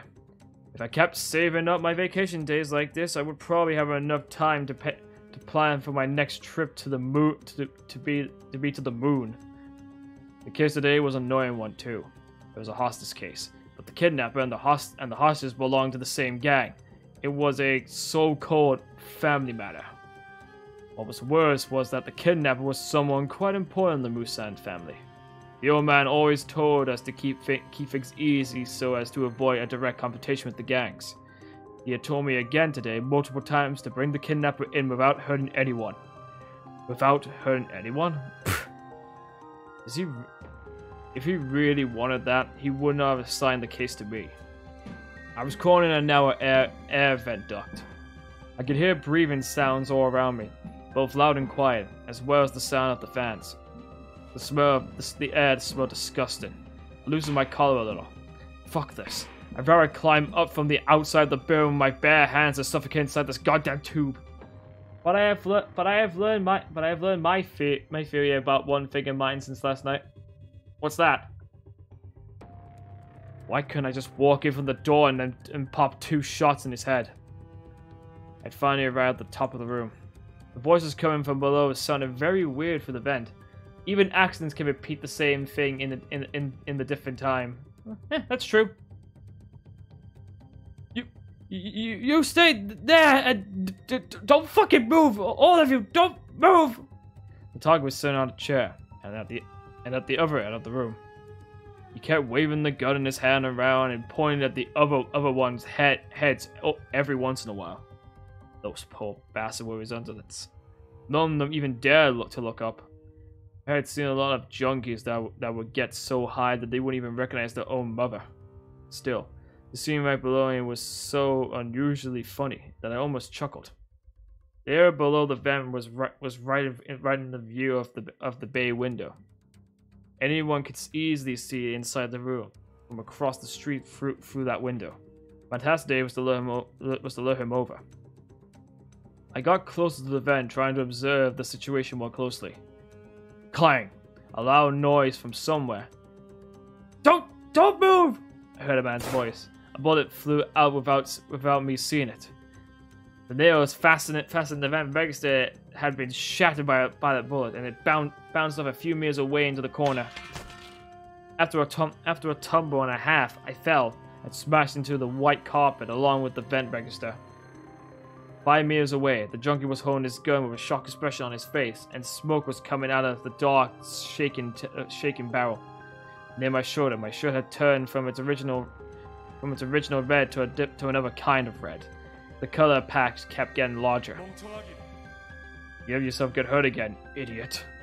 A voice that couldn't be more familiar with appeared in my head once again, while also sound like it was coming from out of this world. Oh crap. I had come back to this room again. The room was extremely dark. There was no furniture except for a light bulb hanging around the center of the ceiling. A slightly shorter person walked out from the dark corner reluctantly. His hair was all messed up. His eyes didn't even look alive. As soon as he pushed me away from underneath the light, a mysterious force dragged me into the corner. I was swallowed by the darkness. Whenever I was in danger, this guy would come out against my will. But at a moment like this, oh shit! What a shitty day. Whoever stood under the light would have control of the body. From this moment on, I was no longer in command of my own body. I managed to dodge all the flying bullets coming towards me with extreme agility and inhuman posture. When I got back on my feet, I somehow had a gun in my hand. The 13 9mm bullets in the magazine were fired like a machine gun. Each one of them went through his head. Broken eyeballs splattered all over the barely recognizable face of the junkie. Everything was a total mess. The junkie had collapsed to the floor like a pile of mud. But now the gun was aimed at his henchman that was still all tied up. Things were taking an ugly turn. One bullet, one life, no waste. But I hesitated when the gun pointed at a muscular man with a tattooed head. The muscular guy suddenly swept me at my ankles with his leg. I lost my balance and knocked my head on a short table and passed out. When I woke up, I was lying in the hospital, with tubes coming out all over my body. Min Jun was sitting next to me, sound asleep. 8 deaths. As per usual, I had to write 1,000 words for each step in the report, which meant I needed to write 8,000 words. Whoa, the target this time was not just a regular punk. His father was the leader of the Gang Mun group within the Musun gang. Cho Young Han. That would mean another 4,000 words at least. Gosh, my head hurts so bad. Sweet Jesus, just give me a break, please. Leon? Wow, it was almost like I was watching an action movie. Only had some popcorn. Don't ruin the solemn moment by suddenly thinking about popcorn. Okay, sorry, there is no popcorn, but we do have Oh man, Nuss cookies. Oh, that's great too. I'm not very picky. So, if I want to eat cakes while watching a movie, while working, is there any way I could do it hands-free? These letters are not like the regular letters I could just read in front of me. I have to follow the thoughts of the writer by confirming it sentence by sentence. The what cake? I think it's Osmandos cake, which I don't know what that is. I don't think I even pronounced it right. It might be a Chinese thing. Stupid lazy girl. Although there is indeed a way. If you want to free your hands to eat or do something else, all you need to do is press Y. And there we'll enter autoplay mode. Furthermore, if you want to read it faster while you are not eating, you can activate the skip text option in the options. Otherwise, every button press will reveal an entire line of text immediately. Well, honestly, I have never heard of it before. Neither have I. All of these tips have been archived inside the Help menu, which will be periodically updated a lot as well as we go along. If you have any questions, don't forget to check the information there. Got it. Kanbakya. Alright, let's start. Let's see, first things first. Let's do this.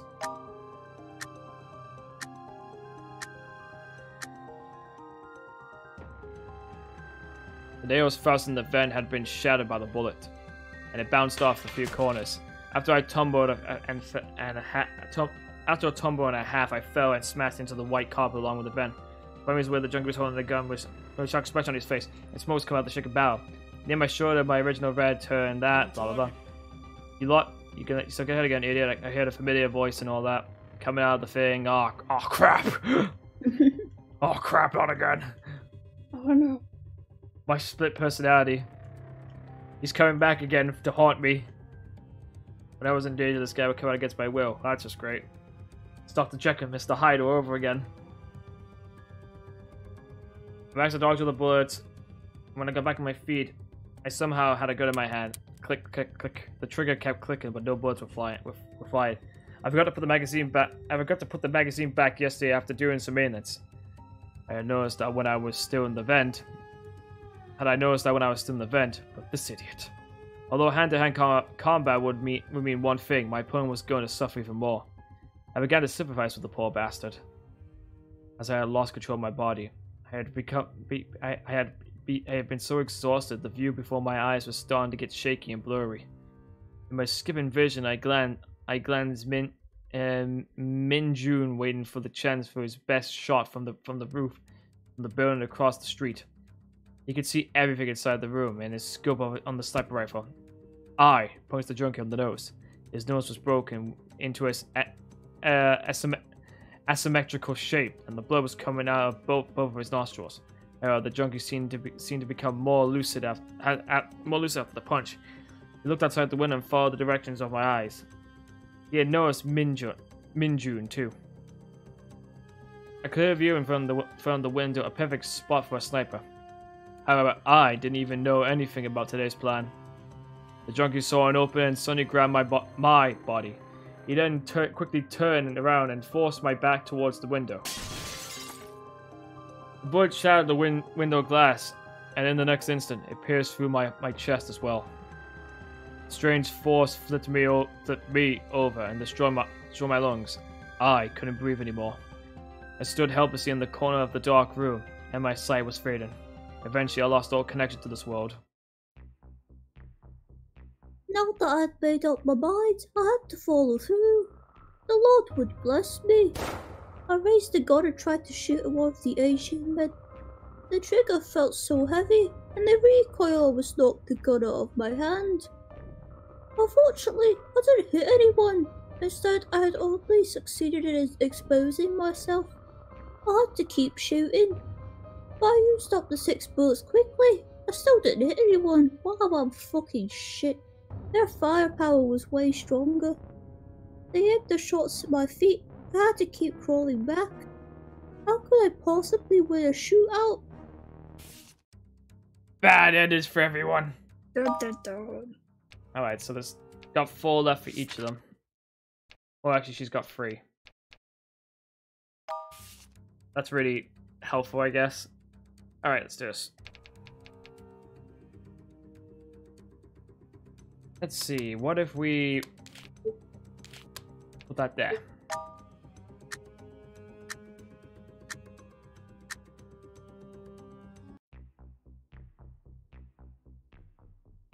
It's her again. Oh. I accidentally knocked down a ladder that had been put against the wall. The guard in the room woke up. He stumbled into the hallway, still quite sleepy. I suddenly had an idea. Hands up! Don't make a sound or I'll shoot. I pointed the gun at his head. He held his hands up high and began sweating. Walk to the gate slowly. Do not speak to them. Do not lower your hands. Do not turn around. I pressed the gun against the back of his head and we walked slowly towards the gate. My palms were completely wet with sweat. Bomb spaghetti. Bob spaghetti. Oh, only I knew that I was more nervous than he. When we were only a few hundred meters away from the port, I smashed his head with the gun as hard as I could and knocked him out. And then I ran away as fast as possible. I didn't dare look back. There were still plenty of people on the street and many stores were still open even in the middle of the night. People were shooting me strange looks when I ran past them. They all seemed to be Asians. I didn't dare stop and talk to them. Julie had been right about one thing. Dreams did come true when you did your best. I didn't know how long I had run, but I couldn't take even one more step. I collapsed into a bunch of paper boxes stacked at the corner of an alley. And then I died. The The bullet hit the vent register. Then it happened to deflect and hit my shoulder. What a wonderful day for me. Blood was streaming down my arm and dripped onto the vent. Then it dropped onto the carpet of the floor below. Wait, what is this? Target's steps were getting closer. Then he stopped. He didn't need to look. The bastard must be standing right beneath the vent. Soon, he would lift his head up, look up, and notice. There was the sound of the window glass shattering. Then it was the sound of flesh being destroyed. Mission complete. Everyone as planned. Well, almost. I stood next to the junkie's body, which was missing half of his head. Oh shit.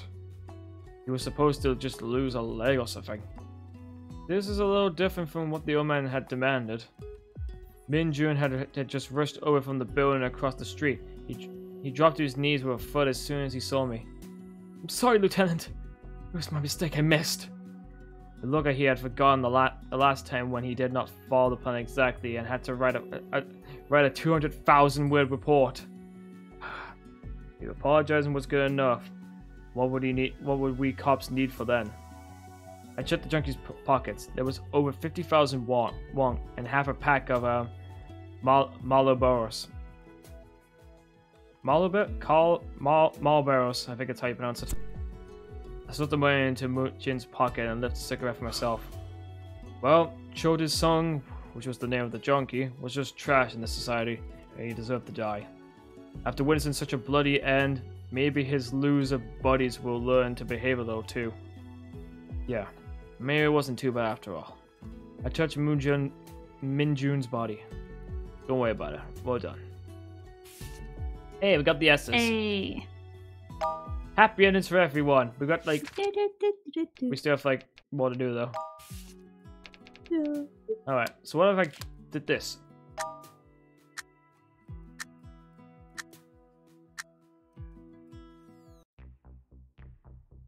suddenly knocked down a ladder that had been put against the wall. The guard in the room woke up.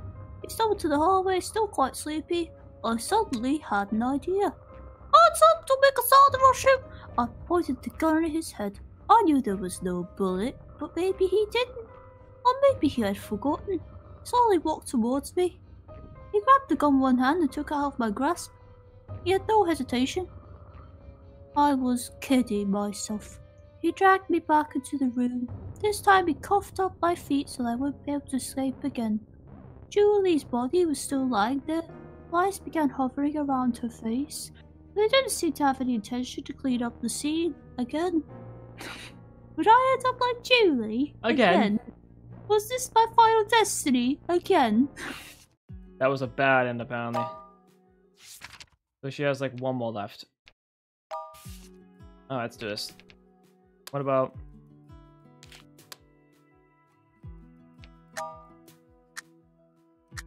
Wow, that was... I wasn't expecting that to work. A bullet that had come from the door hit me in the stomach. I slowly collapsed to the ground with my back against the wall. I could feel the warmth slowly leaving my body. The last thing I saw was some people arguing at the door. They were all strangers. Tears rolled down my face. It was true what they said, the people you wanted to see the most in your last moments would be your own family. And then I fucking died. There was nothing directly beneath the vent that I could use. Final Destiny?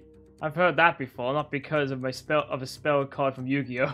The only possible distraction was the 3 layers of water bows stacked in one corner of the room. Where's my handgun with the Scion attached? I aimed and pulled the trigger. Oh! Bullet hit the barrel and red flames erupted from it. A raging fire swept across the room. It swallowed the junkie and his pathetic underlings. Then it gushed into the air vent. The fire swallowed me as well. There wasn't water in those barrels. I made a huge mistake. I should have thought about this and learned him over and over.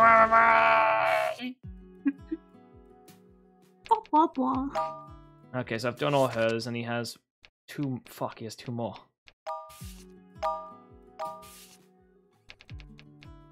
Okay, what about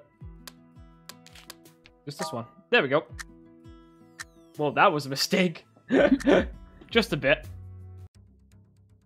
Where were the bullets? Wait, I had taken out the magazine yesterday while doing maintenance. I must have forgot to bring it along earlier. Shit, I must have been too tired. My memory was getting really bad. Maybe in a couple of years I would have Alzheimer's disease. Good to know.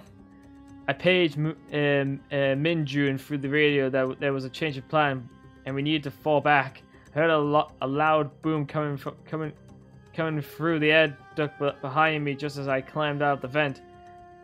Only then did I learn that the room with the target had inexplicably exploded. The investigation afterwards indicated that everyone in the room had been burned to ashes. There were no survivors.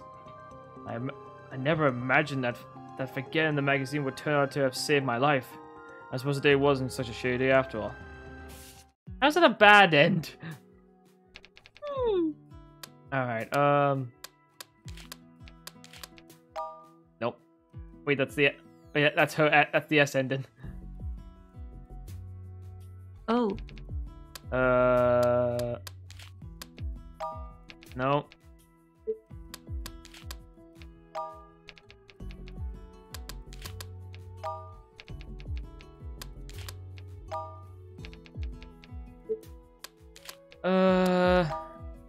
Okay, that's the S, which I don't need. I need his last one.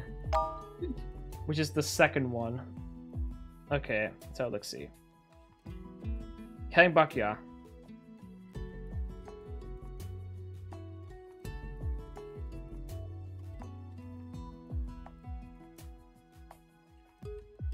Okay, so it should be...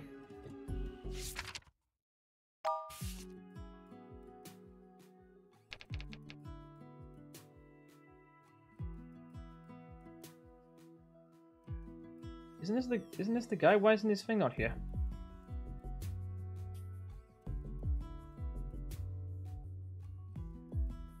His first one isn't. His first one, like, bastard, isn't here. The hell? Doesn't make sense. What? How am I supposed to complete this one? I don't even know what it is.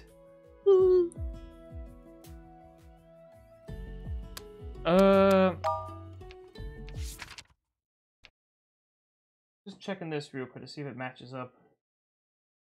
Oh.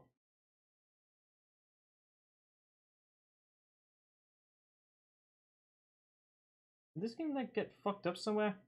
I'm gonna have to look up in my browser.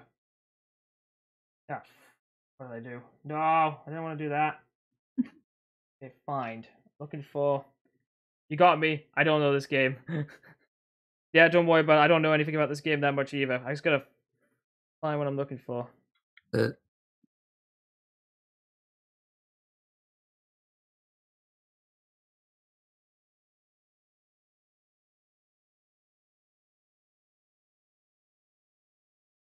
Okay, hang on. Let me go back.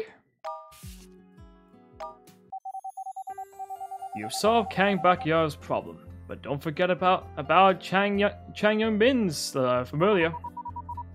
Alright, it'll slip my mind. But things can be a tough choice. Yeah, that's true. What? Okay, it's called Bastards.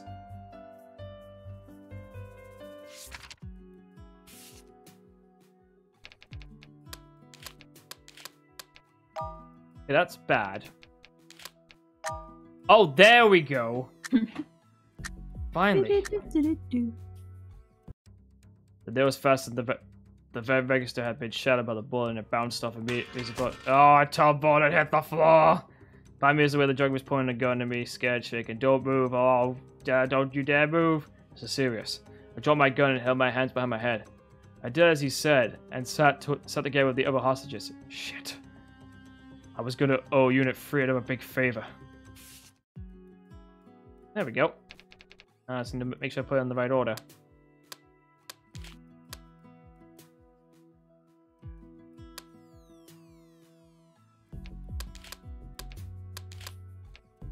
There we go. Perfect!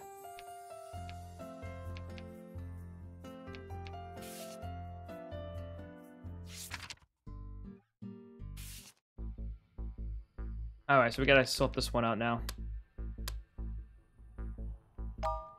That's still a bad one.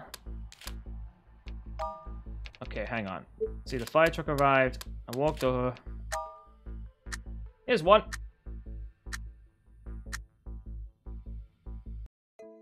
Who the hell would be calling me at this godforsaken moment? I turned around and answered the phone quietly. It was Lieutenant Kang. Lieutenant Kang briefly asked me about the situation and told me to hand the phone over to the husband. It was the Bongman gang. What? Is it true? Oh my, that's wonderful. Thank you. Ah! He hugged the phone and dropped the knife and hugged his wife, sobbing uncontrollably. Sue, it's okay now. We can have our lives back. I'm sorry, I'm really sorry. It was all my fault. What just happened? I took my phone back from the man, confused. A strong gust of wind blew past us, and the man lost his balance. I quickly reacted and took a big step forward and grabbed and tried to pull him back up. But I was pulled over instead. We fell over the legs together. The world was spinning. It was 10 floors off the ground. No one would survive. No one would survive if we hit the ground. I swung my right arm as hard as I could towards the roof ledge. Something flew out of my coat. It was a white ribbon I wrapped around my forearm with a small spearhead tied to the end of it. The spear wrapped around the metal bar on the ledge a few times and tied in the ribbon. It was my secret weapon. I called it my tail. For a moment, I let out a sigh of relief, thinking we were safe. But the bar couldn't hold our weight and began to bend. I tightened my left fist and grabbed the man's shirt harder. I burned the last drop of energy inside of me with all of the adrenaline I had and forced every single muscle cell to release all of the energy. Justice was not something I only talked about. I threw him up towards the roof. We were quickly moving away from each other in the opposite directions. The metal bar finally gave out and it was torn away from the concrete on the ledge. and I began falling with it. I could hear the wind the wind gushing in my ears. This is my justice. I mean, he's just fucking dead. I guess? Let me have a look at the history. What the hell? That was this. What the hell did that happen?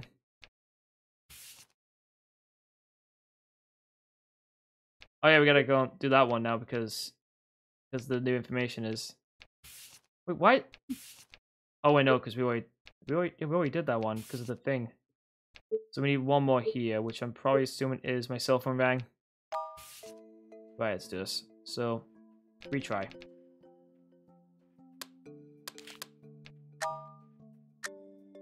Beep, beep, beep, boop. Hello, be calling me at this moment. I turned around and answered the phone. It was Lieutenant Kang. He briefly told me about the situation. It was oh my god, we're free! Hooray! We're not. He hung and dropped the knife. It's okay, wife. Now we won't have to die, but you're probably going to divorce me. The strong gust of wind knocked the guy off the roof. I quickly reacted and grabbed him. I tried to pull us back up, but we fell off the ledge. 10 floors, no one would survive this fall. I swung my right arm and then used my tail. You mean your dick? Oh, my tail. But on the other side, we were safe, but the bar couldn't hold our weight. I tied my left fist and then threw the guy as hard as I fucking could. Justice was not something I only talked about. We were quickly moving away from each other. The metal bar finally gave way. I could hear the gust of the wind. Numerous visions were flashing in front of my eyes like a horse lamp of my life. What's the hell? Oh, right, that. I could see my father, my mother, my master, and the big brother who had planted the seed of justice in my heart. I could feel the solid concrete break every bone in my body. It didn't hurt as much as I expected, though. Then, I felt warm fluids coming out of every part of my body.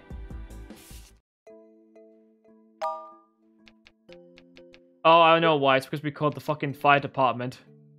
Oh, so you don't die. Okay, that's cool. Epic. Alright, let's quickly just refix it all up. There we go. Yay! More mail! Dios, ¿qué debería hacer? Oh, Jimmy has something new. Hi, guys. Let's see. Confidential. How is this confidential? 为什么会这样？ Okay, dude. See, relationship 1. Alicia, older sister who is 9 years older than him. Wait, hang on a minute. I just realized something that's weird. What? Well, she said she was 18, and she's 9 years older than Carlos. Doesn't that not make him 9? He's a very tall 9-year-old! Unless the thing that's happening to her at that time happened in the past. That's probably what it is. Yeah.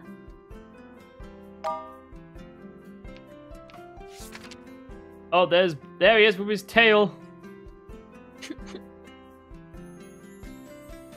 Can't believe he wears a crop jacket. That's gay. It's not that bad. Oh, there he is. Hello. Alright, so we've done that one. This is a weird game, I would say. Yeah, it's basically a visual novel, but you get to do whatever you want. You can fuck people over, or you can try to go all the way and get all the endings, or get everyone a happy ending. Let's do this one. We'll leave Lee Wen for the minute. My mother had always complained that I never fucking exercised. She would always say that if I ever need to run away from bad guys, I would be dead in just a few steps. There are not that many bad guys in the world. Oh. Oh. Oh. Besides, even if there were, I think I could just stay in my room and not go outside. Me too, Jimmy, me too. It's the information era after all. As long as I can get information online, I can play with the real world in the palm of my hand. Yeah, even though I managed to dodge all of the recruiting activities for the school sports meet, My roommate had totally ruined my perfect plan, the bastard. Today was the old school sports meet. I thought I could have made up an excuse like a foot injury, so that wouldn't even have to sit under a tree, and I could just stay in my room and play on my computer. But Rocky had signed me up for the 4x400 relay race without me even knowing about it, and now I had to stand under the scorching sun. Oh, The fucking sun! bastard! 400 meters! Madness, I tell you. 400 meters! Madness. It was just like the drastic change. 400 meters! Madness. Madness. The last time I'd been in a race, I was still in elementary school.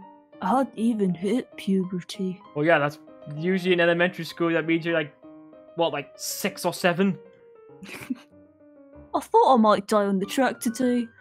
The gun went off and I shot myself.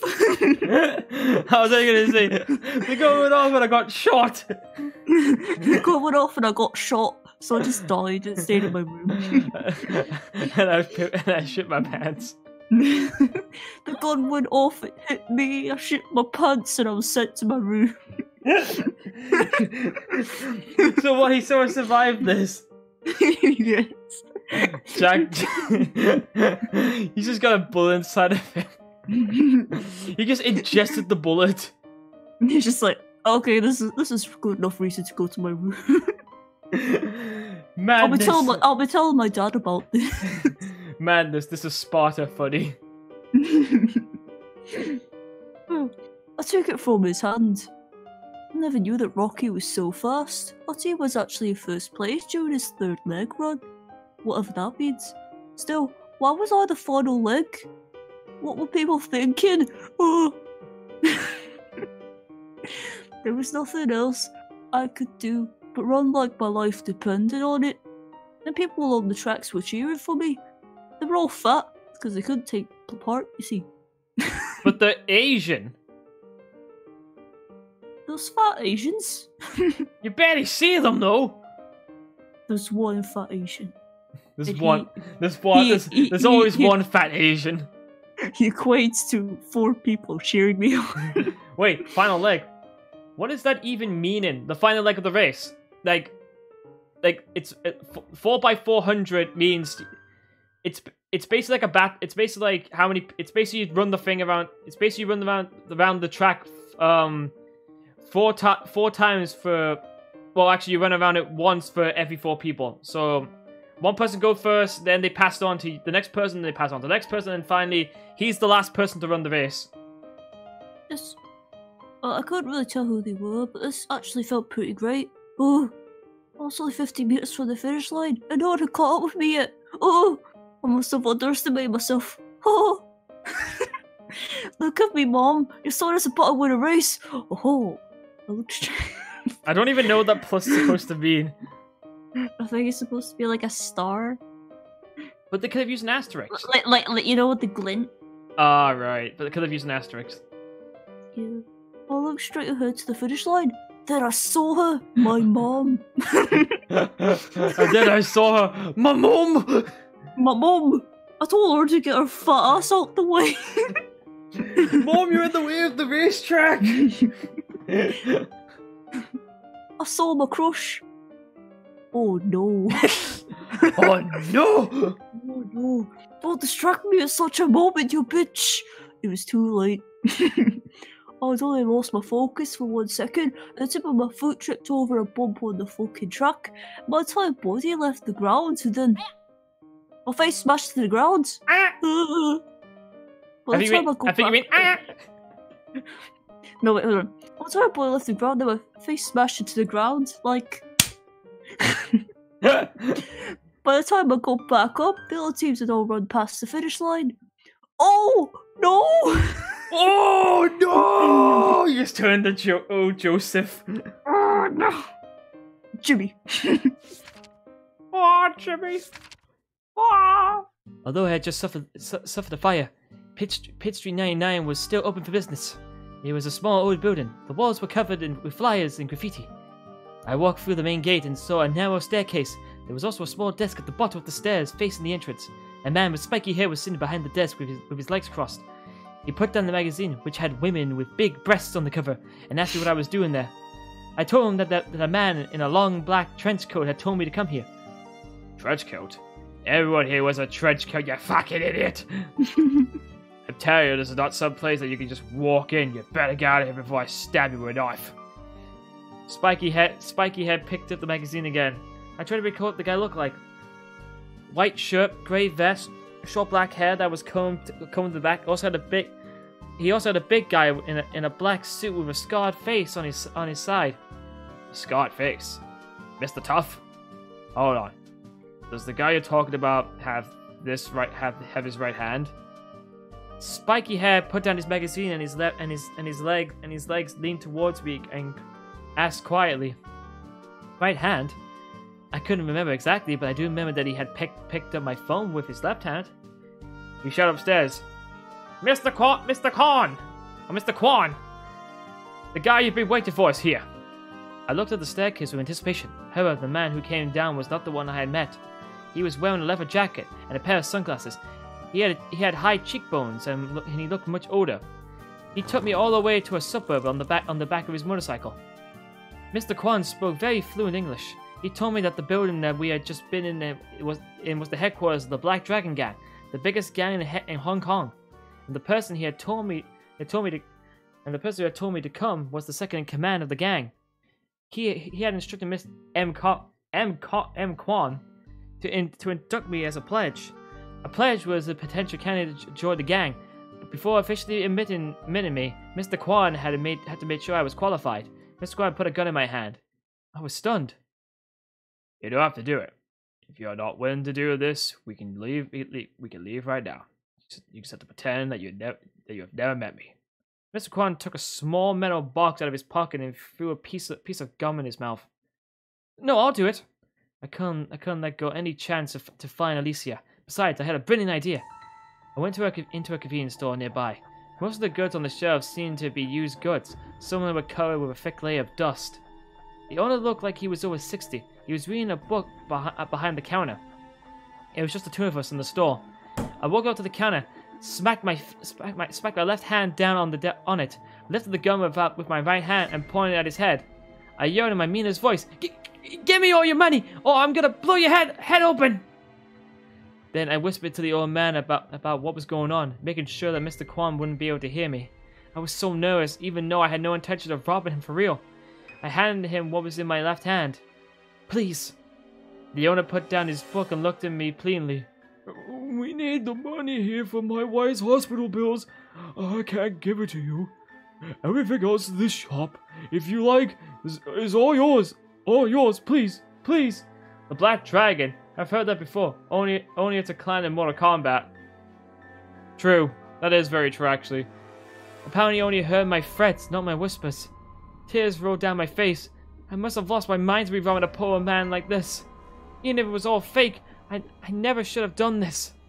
I handed the gun to the owner and loudly told him why I was there, what I had been through.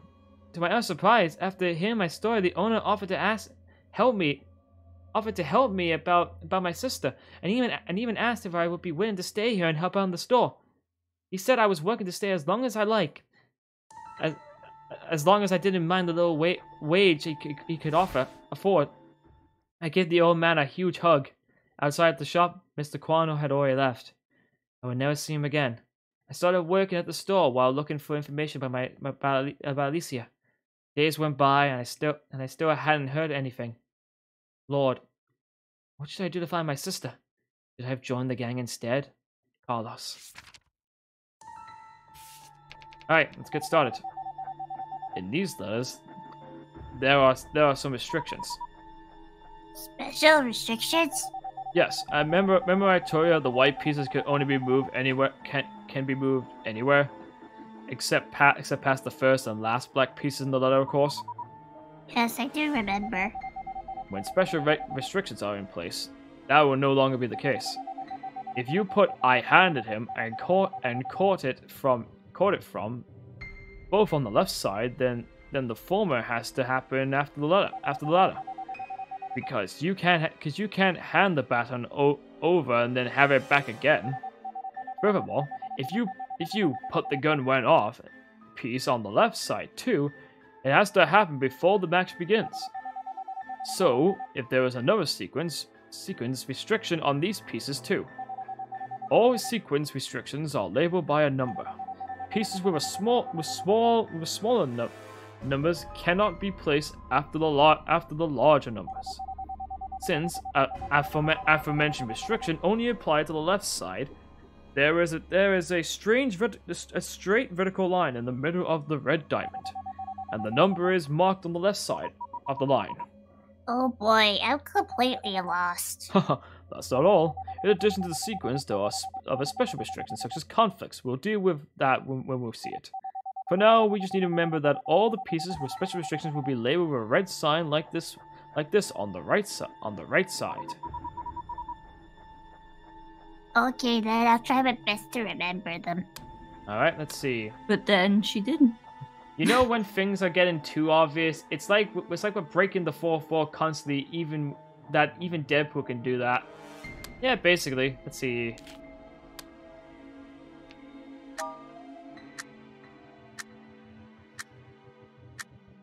We got one already. I hit the viable thing I owed in my left palm when I smashed my hand down the counter. My cell phone. The owner looked outside the window and seemed to understand what was going on. He accepted the cell phone quietly and took the few large bills out of the drawer, which it was worth much more than my phone, and handed them to me. Thank you so much, Mr. Owner. I left the store and handed the plastic bag with money to Mr. Kwong. How dare you play a trick on me! You fit the Black Dragon? It's just a joke! He punched me in the head and knocked me to the ground. Then he gave me several heavy kicks to my stomach. The passers-by around us all hurried away, afraid of being caught in the middle. Bad. Blah, blah, blah. Just bad. It's bad. Oh, you only has 3.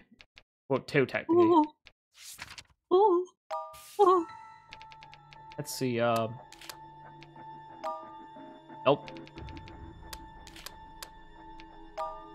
Oh, that's bad.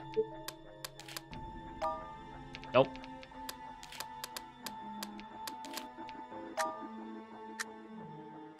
Let's try this one out. I finally handed the baton off to the next leg. If I had to take one more step, I was going to throw up blood and die right there, right then.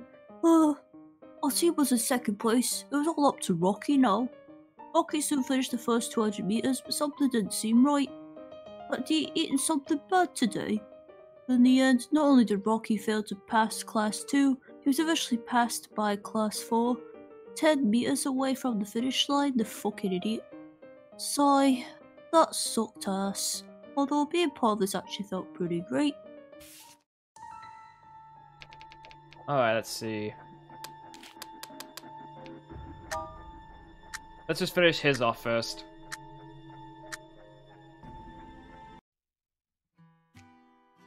I finally handed the baton off to the next leg. If I had to take one more step, I was going to throw up blood and die right there, right then. Our team was in second place. It was all up to Rocky now. Rocky still finished the first 200 meters, but something didn't seem right. Had he eaten shit today? Let's go, Rocky! Go, go, go! I'll buy you ice cream! Now that I had participated, I wanted to win too. I couldn't help but start cheering Rocky on. Many of the people around me were cheering for him too. I never knew that participating in this kind of event could actually feel pretty great. Oh, Rocky suddenly sped up. He finally ran past Class 2 with 10 meters left. He crossed the finish line first. Well done! We were happily hugging and shoving each other near the finish line. My stomach hurt a little. Can we do barbecue instead of ice cream? You're funny. I pushed Rocky aside and caught a glimpse of someone, because I don't give a shit about Rocky really. It was my crush! Oh! And she was looking at us! Oh! She was smiling! Oh! Wow! Wow, I never knew. She's busting so many nuts today. Wow, I never knew I could get this kind of reward by participating in the meet. I felt so happy, so happy. Alright, that's his stuff done. Let's Oh, get to... but poor Carlos. Yeah, poor Carlos.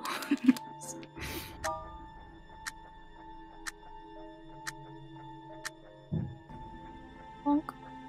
dark red hole appeared on the forehead of the owner. Apparently, he had only heard my threats, but not my whispers. No matter how hard I tried to signal him, the old man could not get my hints. Just when I was about to give up, the gun went off by accident. There was blood everywhere. I ran out the store, completely forgetting about Mr. Kwan, and began running back to the way we had come from. Mr. Kwan never tried to catch me. A few people on the street gave me a strange look. They must have thought that I was a madman. I wasn't mad. I was guilty. I was guilty of killing someone. I had to confess. I must confess. Before sunset, I was sitting in the police station. There were blisters on both my feet. Lord, I have to confess. Please forgive me. Oh, damn it, Carlos. She had one job.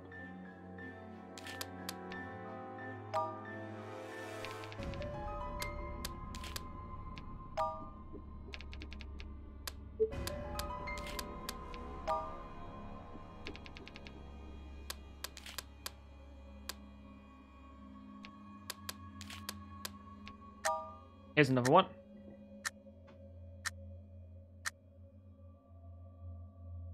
A dark red hole appeared on the forehead.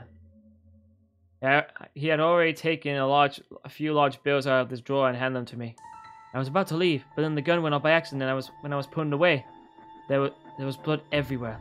I left the shop and handed the blood-stained plastic bag to Mr. Kwan. He checked the money inside. He then said I had passed the test. I didn't speak at first. Then I grabbed the bag from Mr. Kwan's hand and began running back the way we had come from. Mr. Kwan never tried to catch me. A few people on the street gave me strange looks. They thought I was a madman. I was a man. I was guilty. I was killed someone. I had to confess. I must confess. Before sunset, I was in the police station. There were blisters on my feet. I have to confess. Lord, forgive me. That was the A ending. That was an A, even though he killed a man.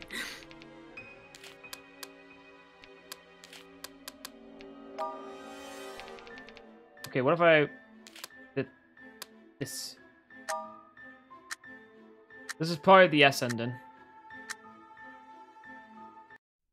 The owner was so frightened that he was shaking. He took the few large bills out of a drawer and handed them to me.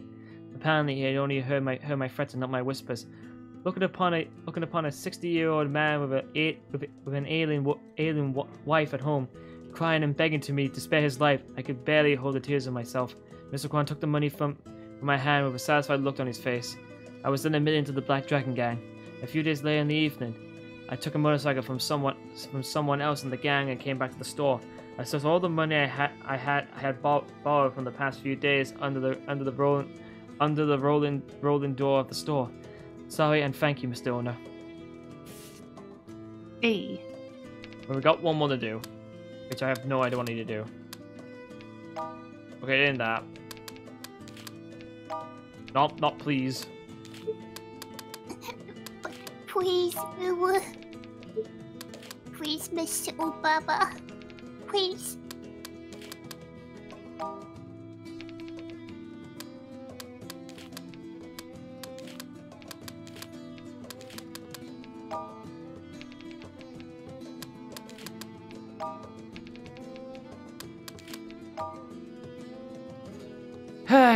Alright, let's find out what this one is, because I'm apparently I probably can't see it.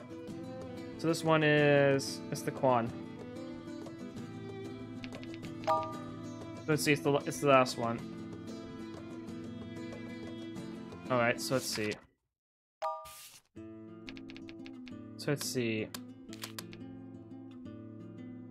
He took it from my hand.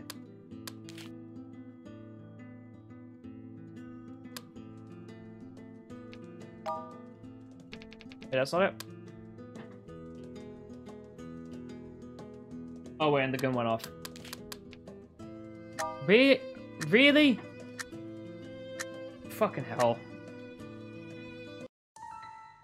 I read our hope here that everything been going well. He accepted my cell phone quietly, and which had hidden in my left palm when I slammed my hand down the counter. He also taken a few large bills out and handed them to me. I was about to leave, but the gun went off by accident. I was putting it away. There was blood everywhere.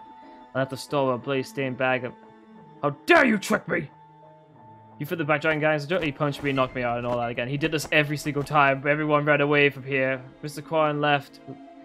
After Mr. Kwan had left, I limped my way back to the city. Before I knew it, I was sitting in the police station. Lord, I have to confess. Please forgive me. Oh, damn it, everyone. Let's see. Damn it.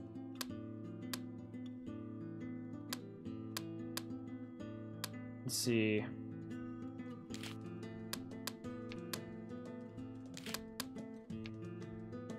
There we go. Yay, more mail! 하나님, 나를 도와주세요. ¿Por qué me pasan este tipo de cosas? More Carlos! He can wait. Let's see. We don't care about Carlos. Let's see. We've been going for nearly 3 hours. We'll do Lee Wen's, and then we'll maybe end the stream. The last class of the day was art. I pushed open the door to the classroom and I was shocked by what I saw. What was happening? The room that usually had only a dozen people in was now almost full. It was like a scene from a beach in the middle of the summer. There wouldn't be enough easels for everyone. Just when I was wondering whether I should leave and go study, I saw Jing waving me over from the front row. Why are there so many people today? I sat down at the seat Jing had saved for me. You really don't know anything? You really don't know anything, do you? Miss Liu is on her maternity leave, so we have a new substitute today. Somebody saw him earlier in the office and posted this picture on the school BBS. He looked so handsome. I looked around and only then I did realize that almost all the newcomers were girls. Why was Rocky here?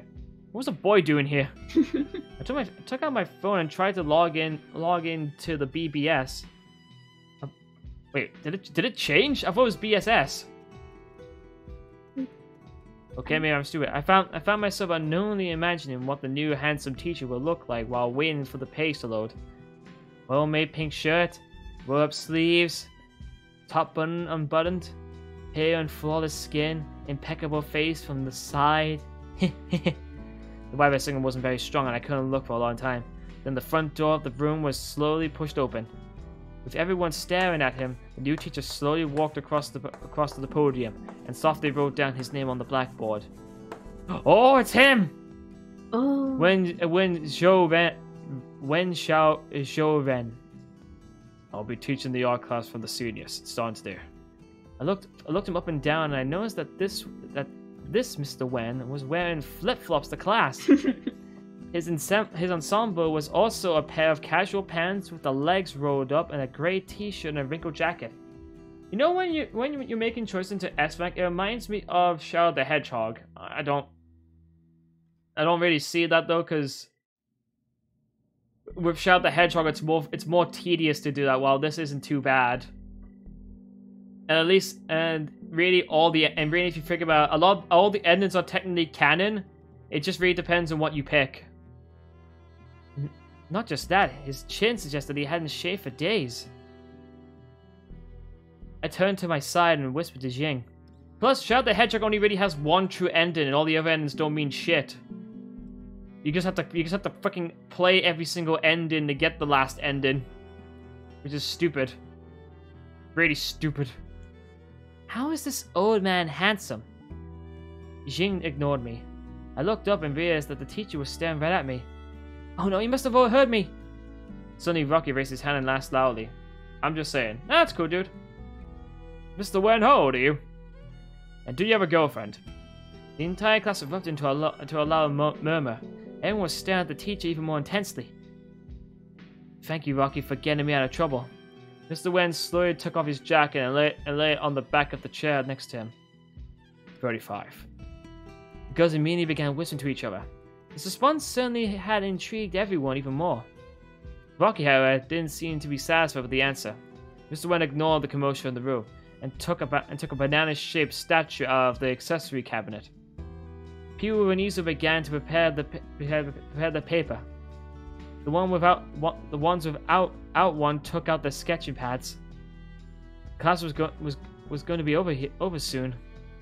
Near the end of the class, Mr. Wen said that he would like to pick an assistant from the class. Everybody who was interested could stand up and nominate him or herself. However, he would need to check his or her sketch. Jing stood up. How brave. Mr. Wen walked over and picked up her sketchbook. He shook his head and then tore it into two halves. Rocky stood up from his seat. I stood up from my seat too, and then the bell rang. Jing was sobbing, and I was completely in shock too. Not only did Mr. Wen tear up her sketch, he even said to her, "Are you serious? Did you just seriously draw something like this? I would not tolerate this kind of thing in my class. We were just regular high school students. We're not in an art school. Are you serious?" Rocky jumped in front of the teacher. I tried to stop him, but it was too late. Rocky punched Mr. Wen right in the face. Mr. Wen, however, did not react, despite having just been hit by a student. He simply gave Rocky a glance and walked out of the room without saying a word. Rocky, he was always so self-righteous. The only thing more important in his life might be his ball games. About the bell had rang and the class had been over, he wouldn't have bothered, and he would have gone to play basketball. After that, Mr. Wen never came back to class.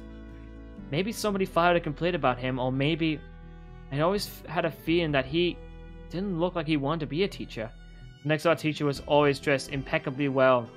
He was also incredibly dull. Li Wen. Alright. Let's see what we can do about the situation. Let's just do this first.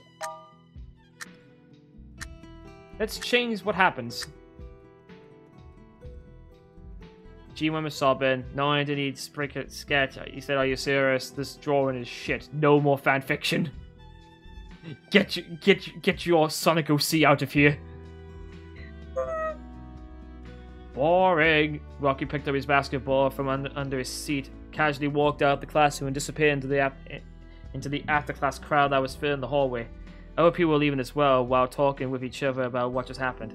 Nobody even mentioned picking an assistant ever again either. I walked with Jing on the track field and told her dozens of jokes until she finally felt a little better. That old man. Not only did he dress terribly, his temper was even worse. How could the school hire such a person to be a teacher? Wait, that was the A ending?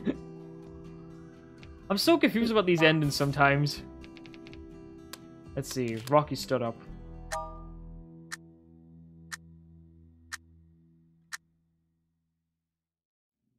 Mr. Wen tore out Rocky's sketchbook and said, "Why don't you bring this to the class next time so everyone can practice with it?"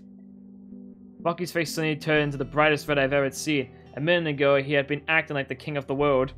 Yes, everyone really cares about your stick figure porn. What did he draw exactly? I just told you, stick figure porn.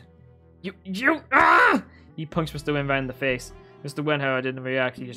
Rocky gave a silver glance and then went without saying the word. Then, after that, since then, never came back to the class. Maybe someone filed a complaint. He didn't look like he wanted to be a teacher. Well, that's a bad end. Let's see. Stood up. Let's try that. Okay, that's the same thing.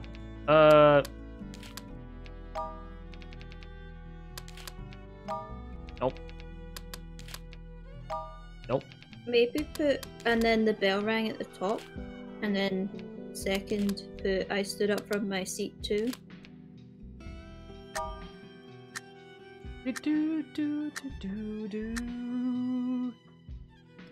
Mr. Wen tore up my sketchbook and even said to me, "I will not tolerate this kind of thing in my class."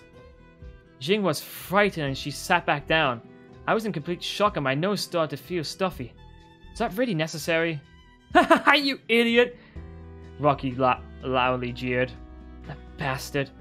I made a face at him. I got a B ending! Alright, two more. Okay, that's a bad end. Let's see. Oh god, I didn't mean to do that. Shit. That's a B ending. Bad ending.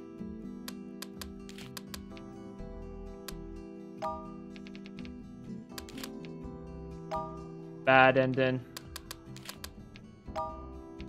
B ending.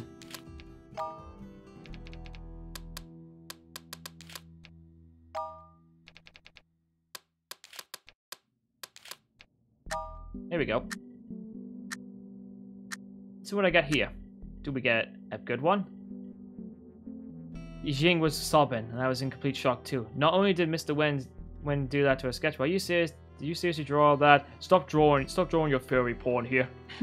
We don't need your first solo in here. Seeing Jing crying like that, I couldn't control my anger. Mr. Wen, you are way out of line. You need to apologize to Jing. Mr. Wen gave me a glance and picked up my sketchbook. Boring. Rocky picked up his basketball and from under his seat and casually walked out the classroom and disappeared into the hallway. And that was filling the hallway. Disappeared into the after crowd with. God, my fucking reading's getting worse. Other people were leaving as well. There were few people left in the room. I collected my stuff into my backpack, getting ready to leave. You, staying clear of the room. What? I stopped what I was doing and looked at Mr. Wen in disbelief. He handed my sketchbook back to me. After all, you're my assistant for this course now. He turned away and walked back to the front of the classroom. I then realized that everyone who was still in the room was staring at me. Everyone looked like they were gawking at a circus monkey on the street. What the hell? I had no intention of being a freaking assistant to that guy. Jing put a hand around my shoulder. Congratulations! Let me buy you dinner sometime, you poor kid. I burst out laughing. Well, whatever. Hey. We got that one. We need one more, I think. So what if I just did... There we go. There we go. Hey, that wasn't too bad. She was sobbing, in complete shock. How could he do such a thing, this terrible bastard? Seeing Kashara, I went, "You bastard! Stop making her cry!" He gave me a glance and picked up my sketch. Rocky then stood up and said, "Hey, didn't you hear her? You need to apologize!" Mr. Wen didn't pay him attention, so Rocky jumped in front of him and punched Mr. Wen right in the face. Mr. Wen, however, didn't react, just despite to be hit by a student. He glanced at him and then didn't say a word. Rocky was always self-righteous. If only the bell... The only thing he cared about was his ball games. If only the bell had rang to say it, this wouldn't have happened. Since then, Mr. Wen didn't come back. I wonder why. Maybe he didn't like getting hit by a student. Maybe. Alright, then just go back and just rearrange this. There we go. More mail! 这都是我的错。 No, it's not my fault. 没有搞错。 Tennis! Tennis. Man, we haven't really got anything for him in a while. So let's see, we've got them, and we also got a new character. We still don't know anything about her yet. Yes. She was kidnapped when she was 18. Relationship free. Mr. Quan, a member of the Black Dragon Gang, sent to supervise his initiation into the gang. Let's see. Hobbies, video games, manga, anime, programming, technology. Religion, the goddess of fortune. Transfer from Hong Kong to Yingnan High School in his senior year. Let's see. Favorite sport, tennis. Favorite toy, Sir Spotty stuffed doll. Favorite drink, chocolate milk. At age 17, broke into someone's house. The owner did not press charges. Let's see. Relationship 1. Li Wen, student. At 35, attempted suicide at home by burning coal in the sealed room. Saved. At 35, became the teacher at Yingnan High School.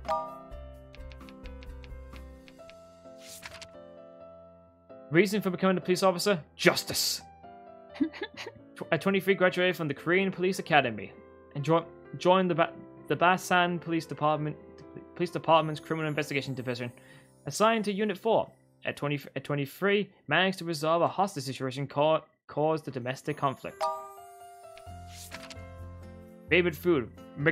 McRonald's spicy burger.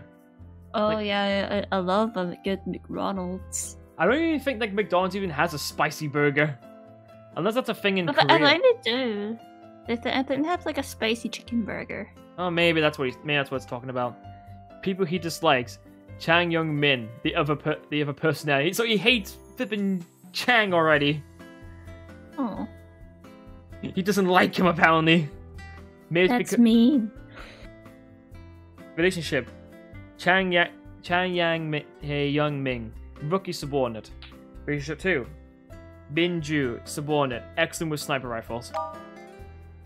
And we don't know anything about this guy because we haven't done anything yet. So, we're gonna end the stream here. been going for a good 3 hours. We got quite a bit done, and there's probably more to come, and there's probably more and more characters. So we'll just have to wait and see what happens. Next stream's going to be this Friday, and it's going to be Tales of Vesperia Definitive Edition, since that game's coming out.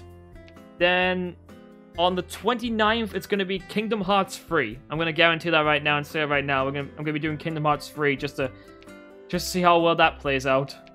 So then, hope you all enjoyed the stream, and we'll see you this Friday. Bye, everyone. Bye bye.